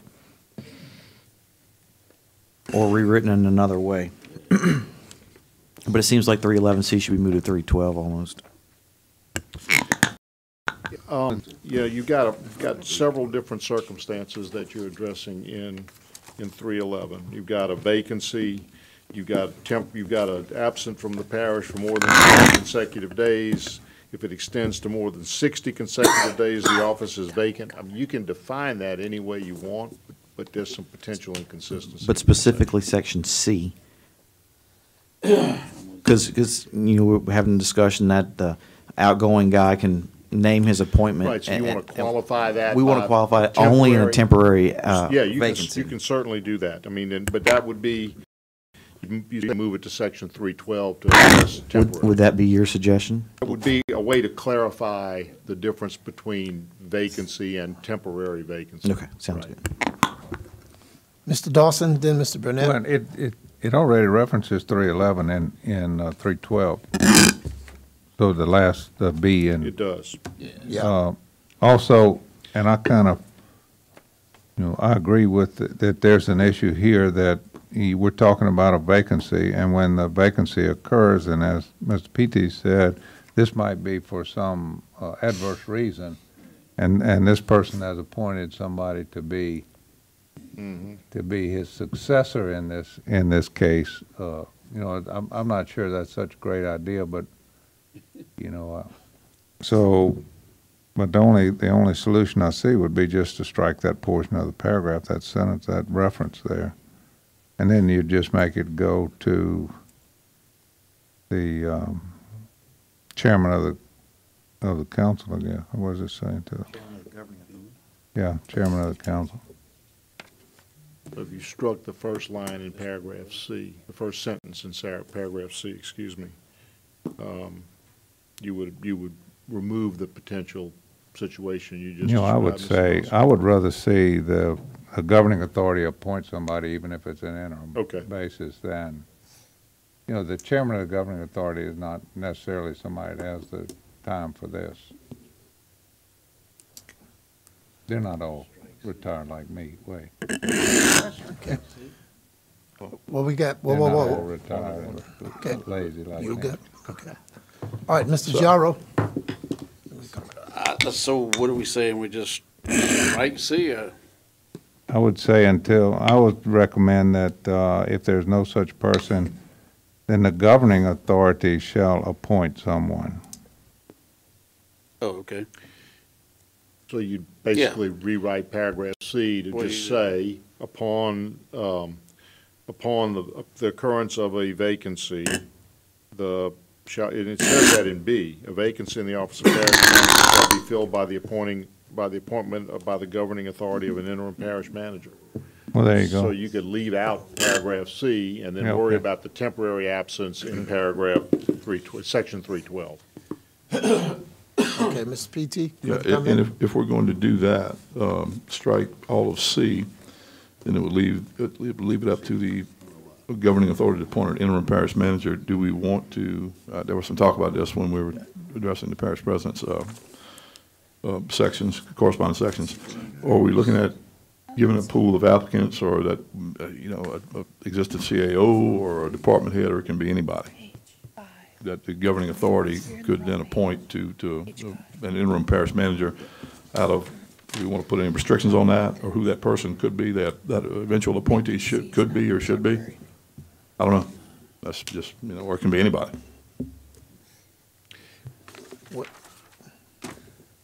I would think that I'm just asking a question. I think, I wasn't here last time, but I thought you decoupled the chief administrative officer from being the person who would succeed to be the parish manager in the absence. So, I mean, the way it's written right now, if you had a vacancy in the office of parish manager, the council would simply appoint someone on an interim basis, and then you would trigger the nomination process and the replacement, but there's no restriction here on who it would be. That's my point. That's the question I'm asking. There is no, it can be anybody. It can be. That's true. Me, for instance. Probably not. Except, yeah. It's unlikely. Okay, so the will of the committee is to strike all of C? For clarity? Right. Okay. Is there a motion for that? All right, we'll accept a motion. I'll make that motion. Moved I'll by second Mr. P.T. Moved by Mr. Dawson. Second by Mr. Lawler. Okay, any opposition to that motion? Any opposition? Hearing none, the motion is hereby adopted. Okay, next section on the agenda is that of number 10, which addresses the the parish manager, I'm sorry, section 3-12, parish manager's temporary absence.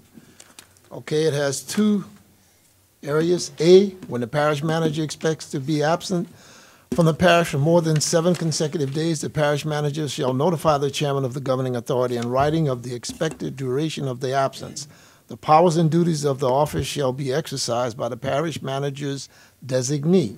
B, if the temporary absence of the parish manager extends to more than 60 consecutive days, the office shall become vacant and shall be filled in accordance with section 3-11 entitled vacancies. Any discussion? Hearing no discussion, Mr. Question. Lambert? Question, yes, sir. Is that, I mean, I don't mean question to vote, I mean a question for knowledge. Is 60 days too long? Is that too much? I mean, we've talked about this previously, but I mean, that's 2 months. What's the pleasure of the committee? Accept or reject 60 days? I mean, if it were your job and your boss, would you, I know it's about parish government, but I mean, maybe Tommy could, lead us into this a little bit more. I mean, what are the needs? Do we have qualified people to do those things?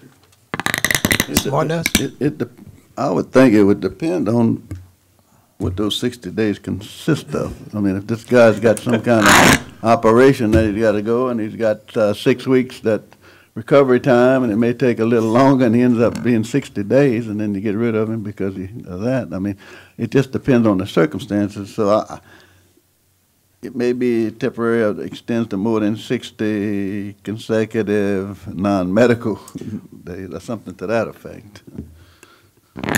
Okay, Mr. Lawler? Actually, I had a thought on that because that was one of my concerns. If somebody's at MD Anderson or something for an extended period of time, this could be rewritten. Man, rough night.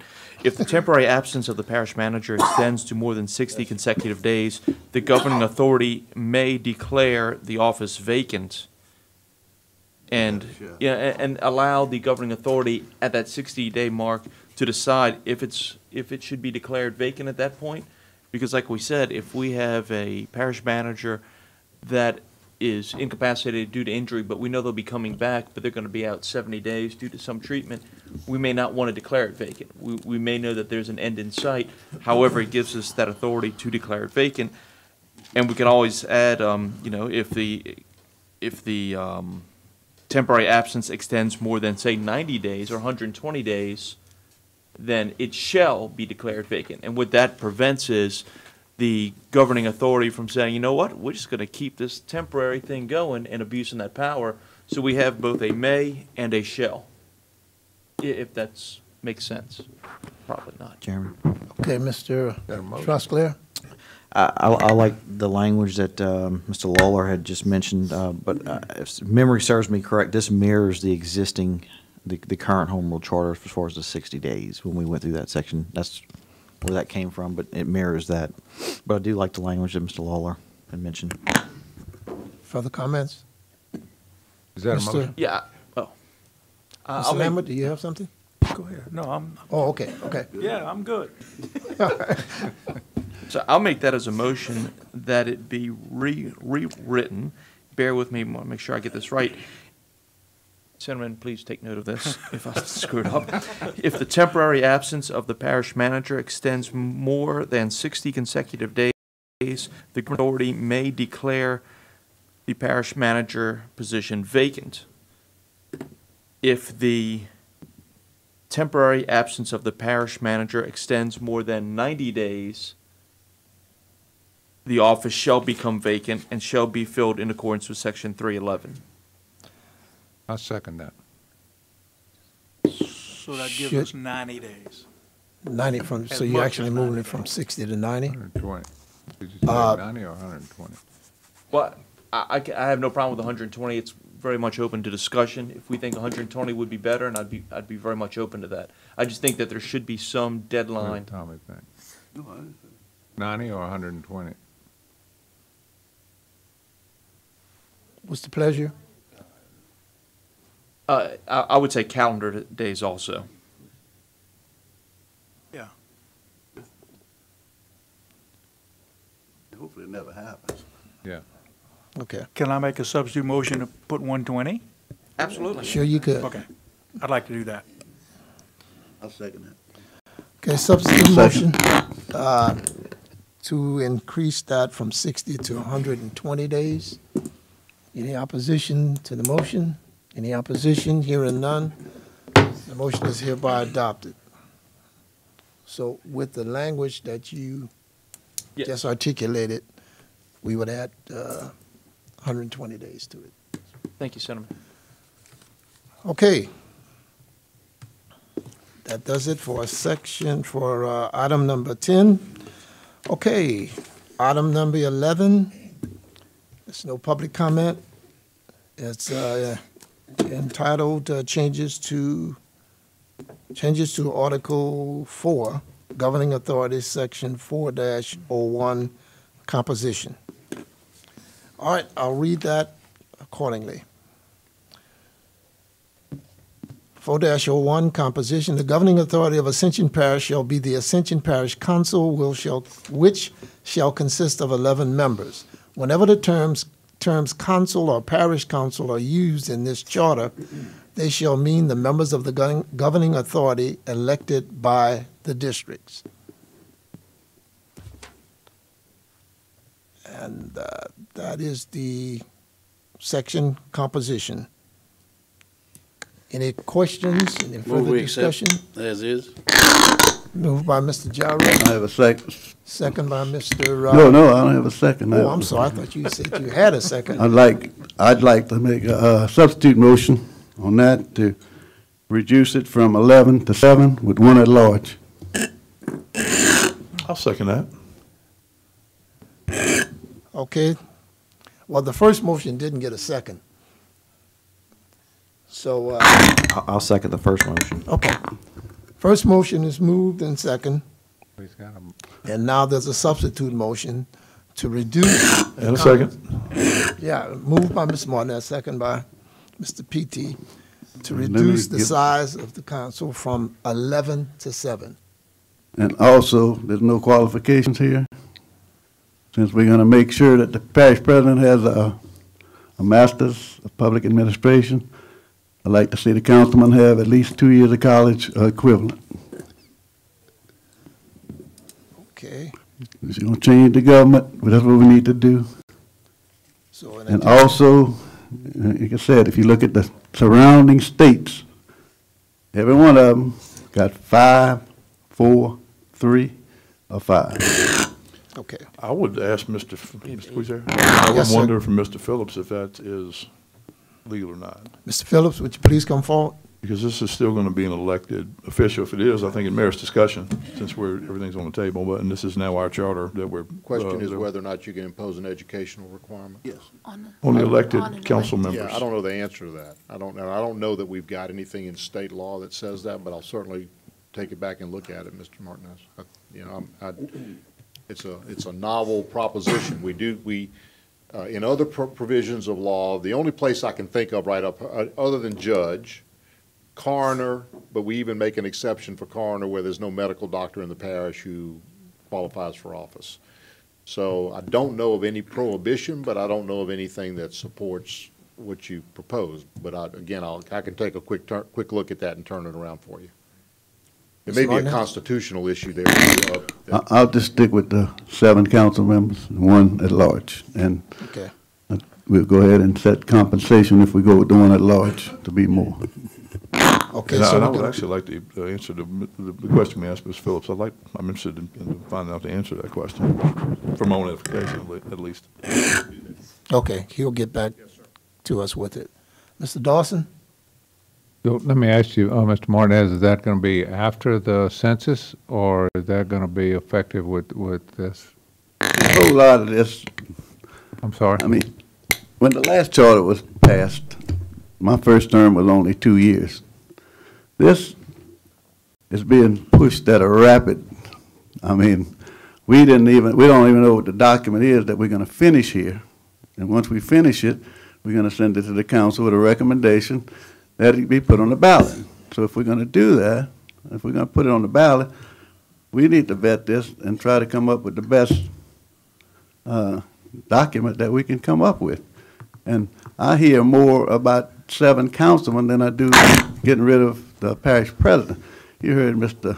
Hughes' comments tonight. I had the same, we all had the same problem. But if we want to truly turn this parish around and compare apples to apples and oranges to oranges, we need to reduce the number of councilmen. And I don't think anybody on the ABA would object to that other than thinking that it may not get passed by the council. But if the council wants to do this and put it to the vote of the people, I think they should have the right to vote on a reduction in the number of councilmen.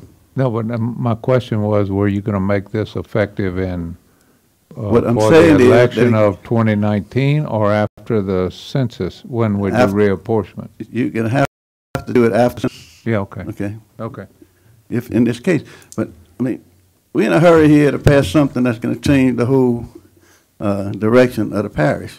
Why are we in such a hurry? Why don't we take our time, create a commission after this, because, I mean, we were put together quickly to put this together, and really haven't had really the time to go over everything that we need to go over, but yet we got a time limit as to when we can get it on the ballot for December. So that's my problem with this whole thing, that it's going so fast, and I don't think anybody's going to be able to realize what hits them, but there's a lot that needs to be discussed in here. We've changed so many things at the beginning, just getting on this section with the ABA proposal, that who knows what else needs to be changed, and I'm just trying to throw out ideas to where, as the people, could really have a choice here, rather than just get it thrown and pushed down their throats.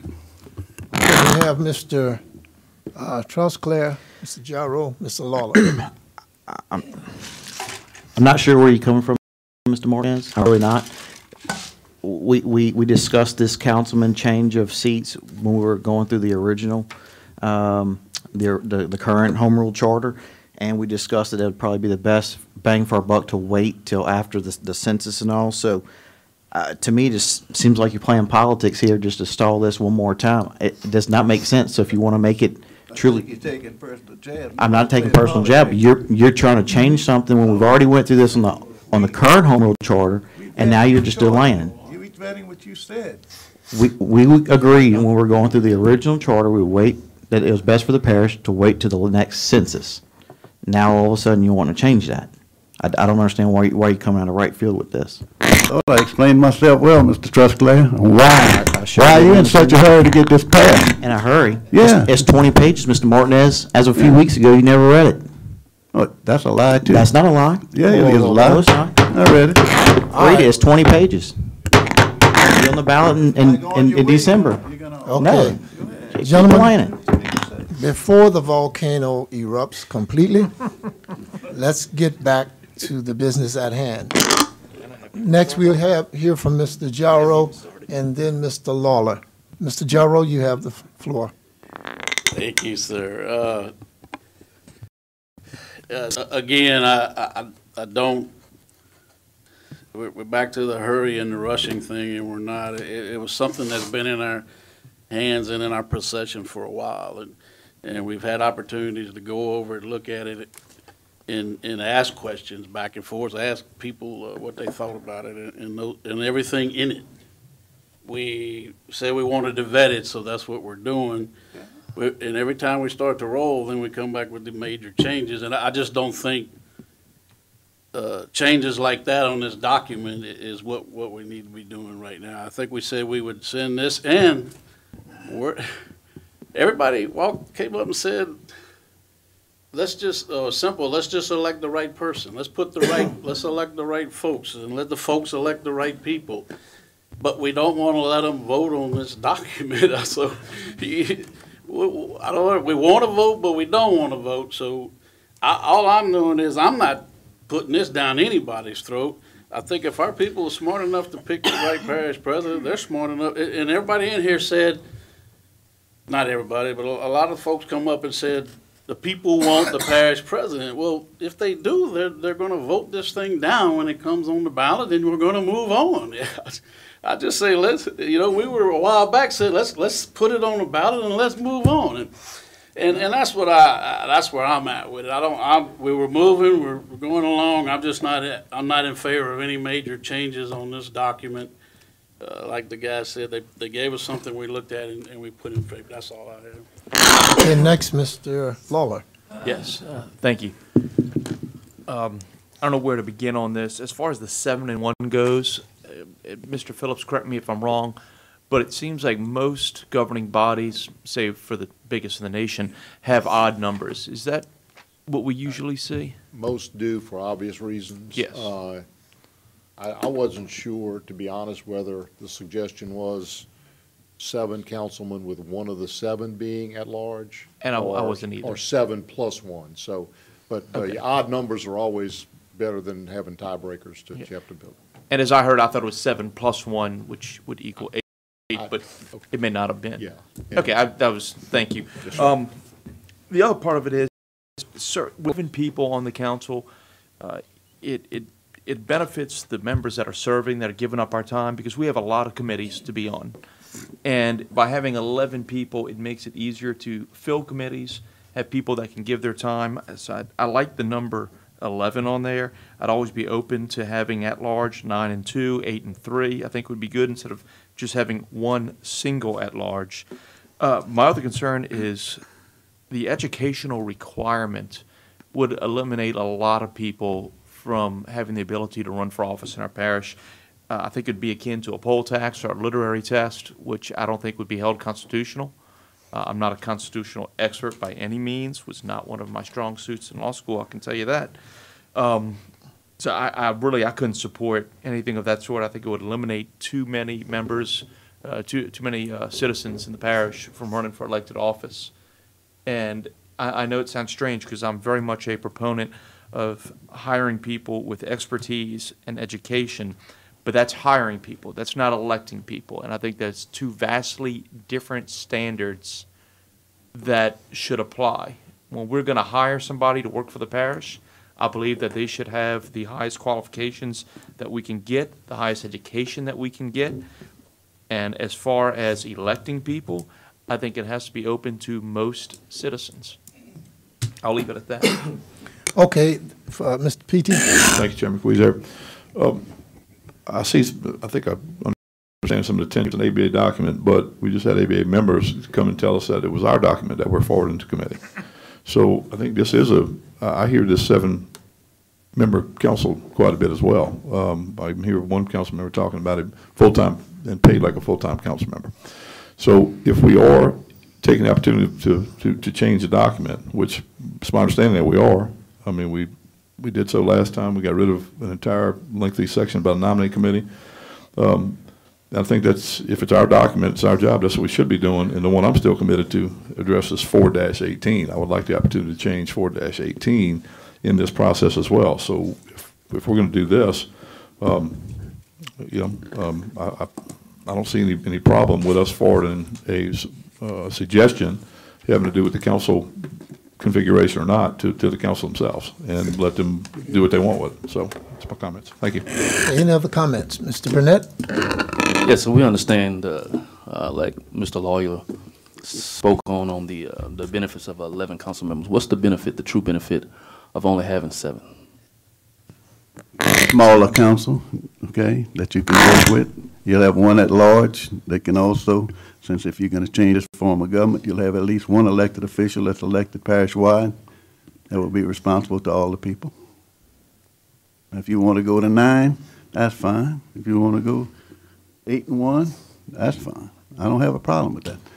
But again, if we look around us at all the ones that we talked about, all the states around us, that's what it is. It's 5, 3, 5, 5.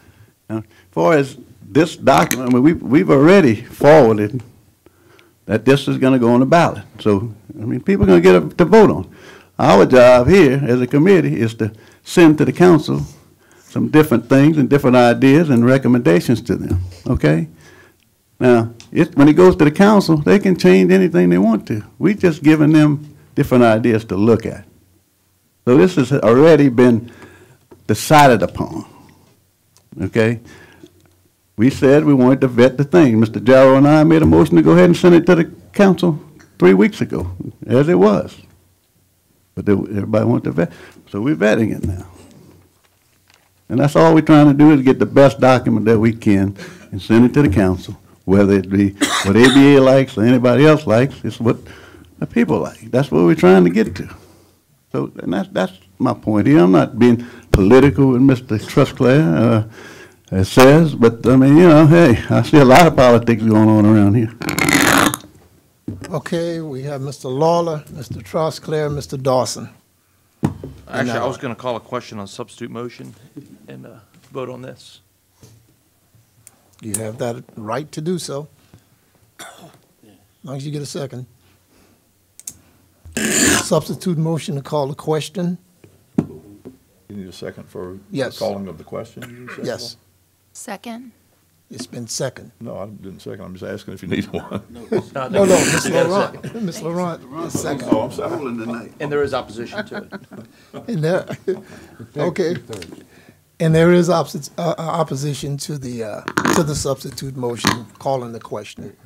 Takes 2/3. Mr. Dawson? No. No, I'm not calling the roll. I thought you wanted to. I can't take Cinnamon's job. I'm ready to vote. Before we do that, so we have a substitute motion on the floor. It's been moved and second. So now we can vote on the substitute motion. Cinnamon. What is the motion? We're Well, voting on the let's question, right? Calling the question. And that's what we need a two-third vote on to decide the calling of the question? Yes. Okay. Mr. Dawson? No. Mr. Burnett? No. Mr. Petey? Yes. Mr. Trosclair? Yes. Mr. Jarrow? What are we voting on? On the question? No. To stop discussion. What's that? No. Mr. Kazare? Yes. Mr. Lawler? Yes. Mr. Martinez? Yes. Ms. Laurent? Yes. Mr. Lambert? No. You have 4 nays. 6 yeas. Motion carried. Okay, now, It needs 2/3. what would that constitute? No, that would not constitute It needs two-thirds. 2/3. We need a two-thirds, so. So now we continue to discuss. Well, yeah, because it died for lack of two-third vote. So now we come back to the original discussion on that section. Floor is open. Mr. Trosclair, then Mr. Dawson.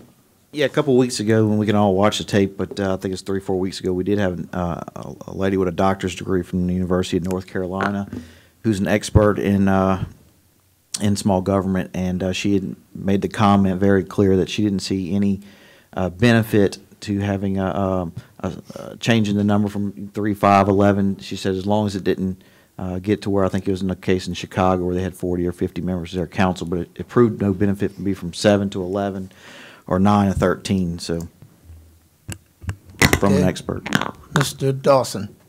Thank you, Mr. Chairman. I'm really not sure about what the advantage is, 7 versus the 11 that we have. I understand that, so you move the number down from 6 to 4 to, make anything to get a majority. Right now, each one of us represent over 10,000 people. I can tell you from my own experience, and I have a pretty diverse geographic district in addition to the demographics of the people, but it's if you answer all your calls and you take care of and you're prompt about inquiries, it's almost a full-time job with about 10,000 people that we have. So to make that larger, now, maybe that's because the people are used to this police jury. I'm not sure what the reason is, but they certainly don't mind calling their council person, for almost any issue that they have. So, I think that, you get that number too big, then you're not going to be able to respond to those constituents, like you could before. That's it. I guess the biggest issue that I have with it. I think that it's, I don't disagree with it in the sense that, 7, 11, I don't know what the right number is, but I know that it's an awful lot of people if you have 7 people representing 120,000 residents. It's an awful lot of, people in each, that are responsible in each district. Okay, next. Any other comments? Hearing none, what's the will of the committee? Yeah. We have a substitute.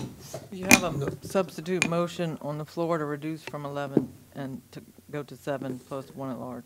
And to add an educational requirement. No, he took that back. No, Oh, you took that back, okay. That was withdrawn. Okay, so we do have the motion on the floor to reduce the size of the council to from 11 to 7. It's been moved and second. I know at large. One at large. One at large. I'm One of sorry. those at large? One of the 7 would be at large. 6 would be districts. 1 would be at large. So it's been moved and second, And I object. and there is an objection, therefore we'll move to a vote.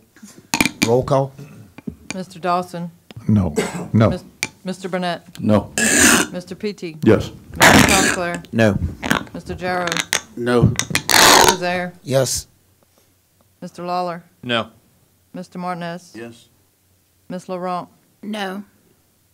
Mr. Lambert? No. You have 3 yeas, Okay, 7 motion. nays. All right, motion fails. Okay, now we revert back to the passage of the, to the lettering of the composition, which I'll repeat it again. The governing authority of Ascension Parish shall be the Ascension Parish Council, which shall consist of 11 members. Whenever the terms council or parish council are used in this charter, they shall mean the members of the governing authority elected by districts. I think we have a motion and a second to keep as is. Earlier, it was motioned and second to keep as is. Any opposition to the motion? Any opposition? Hearing none, the motion is hereby adopted. Okay, now, as I appreciate it, item 12, 13, 14, 15, and 16 are designated as no changes.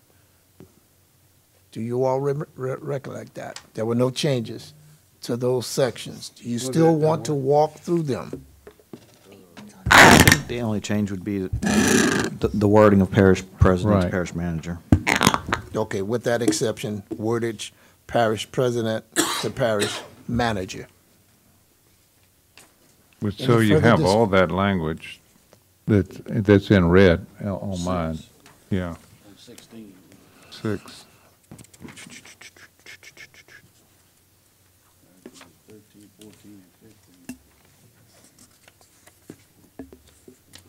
So are we on the same page with 12, 13, 14, items 12, 13, 14, 15?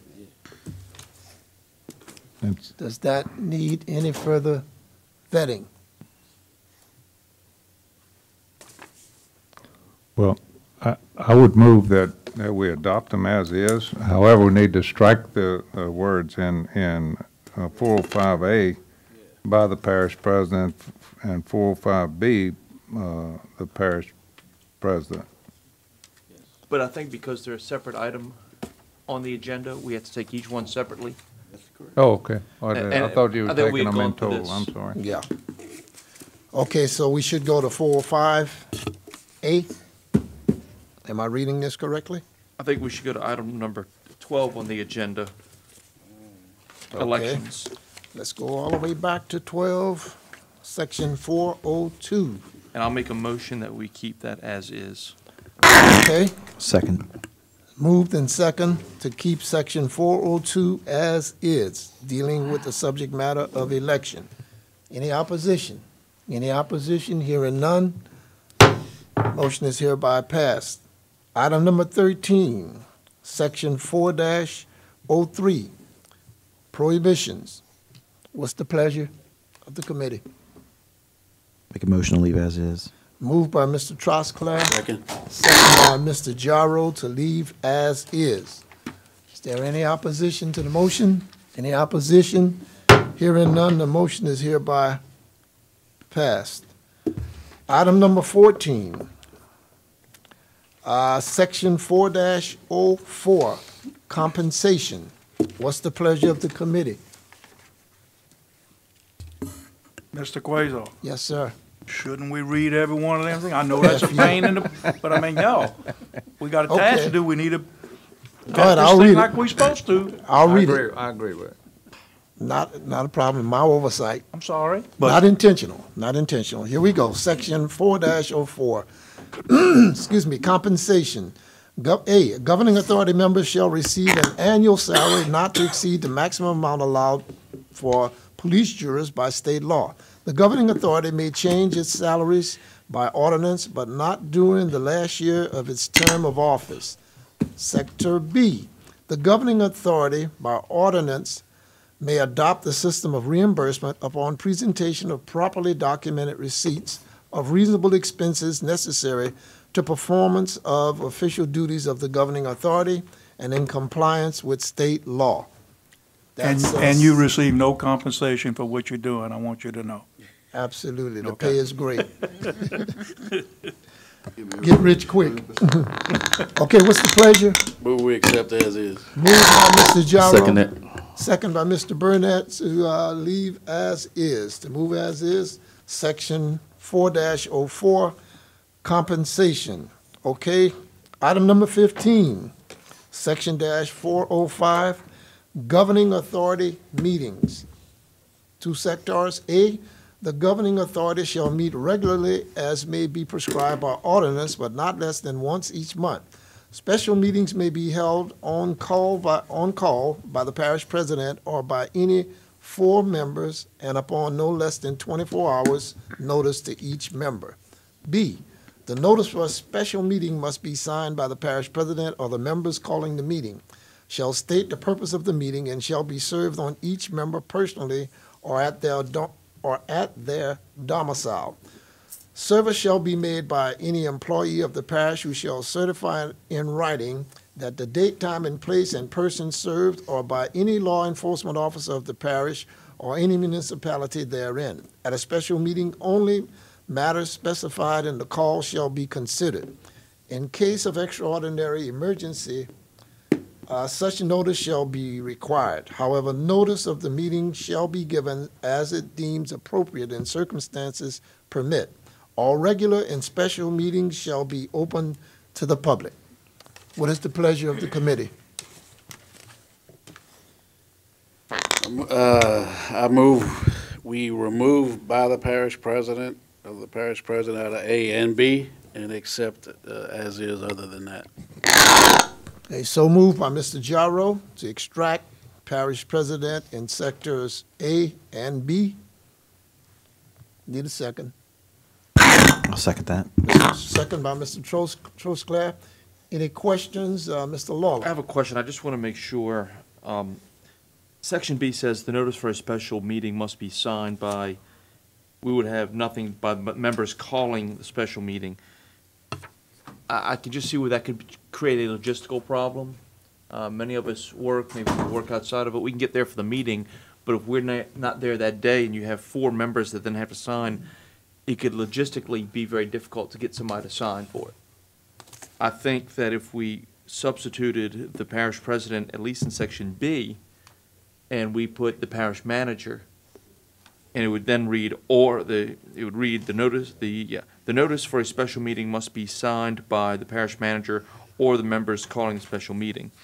If we eliminate by the parish manager, by the parish president in section A, that would still keep the power to call special meetings within the governing authority, but it would allow for them to call it, but have the parish manager then sign for logistical purposes. Okay, so you're moving to extract parish president out From of section section A.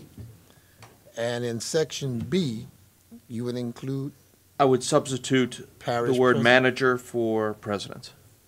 Right, okay. So we're taking parish president out of section A. Section B, we are substituting manager for president. And if Mr. Phillips has anything he would like to add to that, Issue about adding parish manager, assigning the notice for special meetings. Yeah, are there I think any if you delegate that to him, you're not saying he has a vote or the ability to call, but as I understood the proposition, you're saying 4 members of the council can call a special meeting, but the notice that has to be served on everyone can be signed by the parish manager. Correct. I don't see a problem with doing that. It's just one of the responsibilities you can delegate to the parish manager. It's administrative in nature. Okay. Thank you. Okay, thank you, sir. Okay, it's been moved and second with the language as we just discussed. Any opposition to the motion? Any opposition? Hearing none, the motion is hereby adopted. Item number 16, section 4-06, quorum of governing authority. And I will read it as such. As soon as I can find it, okay. A majority of the members of the governing authority, excluding the president, shall constitute a quorum. No action of the governing authority shall be valid or binding unless voted upon favorably by at least a majority of the members, except where a 2/3 vote is required. Notwithstanding the foregoing, procedural or administrative matters may be adopted by a favorable vote of a majority of the members present and voting. However, in the event of a tie vote among the members of the governing authority, the parish president may vote to break the tie. In such circumstance, the affirmative vote of the parish president on a procedural or administrative matter shall result in the passage of the matter, and the affirmative vote of the parish president shall be considered in determining whether there is a favorable vote of the majority of the governing authority.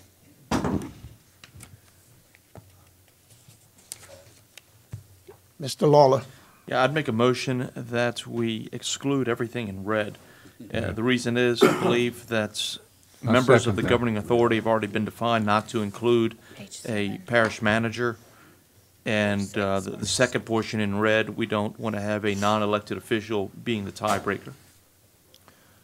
Okay, moved in second to exclude all of the paragraphs except that, to exclude everything in red, all of the statements that are in red. Any opposition? Any further discussion? Any opposition? Any opposition? Hearing none, the motion is hereby favorably adopted. Before we conclude this evening, it was stated by former parish president Hughes and a few other speakers that the democratic process is somewhat sometimes chaotic, and I think that we serve as a perfect example of it at some times. However, we come back to dead center and refocus and then take care of the business at hand. Mr. Dawson, but I thank you all for that, Mr. Dawson and Mr. Jarrow. Well, I don't remember exactly myself, but there was some talk that we didn't finish 3-06. Is that correct? 3-06. If you don't, Mr. Queezer. Before we move. We left it last, we went to 3-02B2, the nominating committee. We wiped that out. Right. Then we had some brief talk about the search process, and then that's in paragraph B. Then we went back to 3-A. That was my fault, by the way. And we never got through that when I suggested hiring an expert. So, as I recall, we didn't get through 3-02 paragraph A, and we never got to paragraph C, D, or E, if I remember correctly. Is that, and you're saying in 302 or 306? 302. 3-0. Well, it was 06 last time because we had the first we had the parish president sections. We eliminated. In the last document. Eliminated. Yeah, but. Okay, but the ones that we need to revisit are what? 306, what? Well, is it It was 306-06 last time because we had 4 sections related to the parish president. Well, we whacked those 4 sections, so I suppose they would be 3-02 now, but they were 3-06 last time. So when we addressed them last time, it was 3-06, paragraph B. So I would make a motion that we add to the agenda 3-06, the portions that we didn't cover last week. Okay, it's your pleasure to do that now, or you want to put it on next week's agenda? No, I'd like to add it to the agenda tonight. Tonight? Well, I don't think you can add it to the agenda. Unanimous? Let's unite, right. Well, Takes a unanimous. Yeah. Then I would object to that. I mean, nobody had notice of that. We're moving pretty quick now, so. Okay. First, we have a motion. We need a second on that motion. I'll withdraw the motion if we're going to have an Okay, objection, because it takes a unanimous. It's been withdrawn by Mr. Dawson. I mean, I would like to, if, whatever, never mind. Well, no, you have the right to bring it back if you want it on next week's agenda. 306. So it is still 306. So I'll make a motion to adjourn. Whoa, before we do. Oh, that's your, I apologize. Mr. PT, speaking to that. Well, I was having a discussion with Mr. Gyro, but I'll be happy to share it with everybody. What were we talking about, Harold? No, Adjourn. Motion to adjourn. We were talking about whether it's coming back as 3-02 without the first 4 sections that we whacked out last time, or is it still 3-06 that we're working with in the current document? That's the only question. It's going to come back as 306 because you haven't adopted the whole document as amended. Right, okay. So it will come back as 306. Are we agreeing? I mean, we don't need to vote. You can just add it to the agenda, right? Okay. Yes, if it's proper, could we please put that on next week's agenda? What you got, Mr. Go ahead. Okay, Mr. Lambert, then we'll come back to Mr. Gyro. Can we meet tomorrow or Thursday? Ms. McKee? We can't meet tomorrow. We don't have notice. But do we have to meet here? We can meet Thursday. We don't have enough notice to meet tomorrow. Right. Legal requirement. We have to have 24 hours notice. to the Don't worry public. about all that. I'm just picking at you. Okay, Mr. Gyro. Got a question on the sections that have no changes in them. Can we group those if we do it on the agenda? Yes. Yes, I don't see why we couldn't. Would we do that, please? Sure, for further clarification, edification, we can put that. And dispense of the reading. No, I'm just No. I was just kidding, Mr. We Van. don't want to hurt Lambert's feelings there. Who's there? Mr. PT. Touch on what Mr. Gyro was talking about. I've got different copies. I thought we were going to come back and address whatever the red text was in the ABA document, but our latest version has no red text where there was original red text in the ABA document. Particularly one I noticed was 4-12 powers of the council. Sorry, it must just And be- that was not red text in the document I'm working with It's today. just So can a we black get? and white copy. Okay, it's an oversight and it will be corrected. So we'll make sure that the documents that you receive from now on will have that red inscription. Mr. Dawson? So I would like to, Mr. Lambert, bring up what he discussed, which is, when is the next meeting, or when do we want to meet in between now and then, or do we want to wait till Monday? So I'd like to at least have a discussion there. Okay, the floor is open for discussion. Mr. Trosclair. I'm willing to meet on Thursday if that's, if we can do that according to Mr. Lambert. I think we have a recreation meeting on Thursday, right? I thought they were all canceled, but we can check that if we have a desire here. Thursday's the 14th. I'm fine with meeting Thursday. Get it over. I mean, do we need to meet? I mean, when do we need to have this finished? I'd like to meet, but it's personal. No, that's okay, I'm not yeah. going to be here Monday. I'm Yeah. going to be out of town next week, and that's up to the committee. I'm not gonna be here Thursday. Okay, You're not going to be here Thursday? No, I mean, do we need to? Well, I think, Coach, there was a motion several weeks ago, Mr. Gyro, that the verbiage had to be turn into to the council by the 18th. By the 18th. Okay, so the 18th is Monday. So if it's the will of the committee to wait until Monday, we can do that, or if you want to meet at some time between now and Monday. I'm okay. I mean, I don't see why we need to meet Thursday if we're. If we meet our requirement, I'm okay with that. I don't. Meet the requirement, fine. If not, I vote to strike out all the red and send it as it is tonight. Yeah. Don't have to have any more. Okay, let's lay it back on the floor. All right. I mean, I would say if that's a motion to just send the document as it is right now to the council, I'll second that motion. I'll make that a motion and send it, striking out the red. We can go strike out the red that's in there now with the president part in it. Second. So is the planning part in there? I don't care. No, I mean, I'm second. You'd have to ask Mr. Martinez what his motion was. And what we have. Yeah. Planning in there already. We sent it to the council. Well, yeah, we sent that to the council already, so. All right. Okay, Mr. Dawson, question? Well, just like a clarification, so you say strike out the red, you're talking about striking out the red in the sections we have not reviewed? The section that pertains to parish president. But we have, it just only applies to the sections we have not reviewed, is that correct? That's correct. Okay. And as I understand it, everything in what we're calling ABA's document that they're trying to give us now, as that document reads right now, that's what we're suggesting forwarding to the council, correct? Correct. Yep. Any further, Mr. Dawson? So I'd like to make a substitute motion that we postpone that till Monday. I think we still need to meet on Monday, and this document has to be accepted as amended first before we send it off. But you know, we still have one more day to meet. We've got 3 or 4 hours to look through this, and you know, myself, I'd like for that to be postponed to Monday. But I also have a procedural concern that there's no notice that this action will be taking place. I already sent my motion. Okay, It's it's been not on withdrawn. the agenda, so I didn't want to get into it. Okay, so as we speak, as we stand right now, the meeting is scheduled for Monday, the 18th. Everybody's on the same page?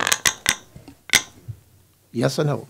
Yes. Okay, we're on the same page. The next meeting is that of Monday, June 18th. Mr. Jarrow, please move forward with your motion. Move we adjourn. Moved and second. The meeting is hereby adjourned. Thank you very much.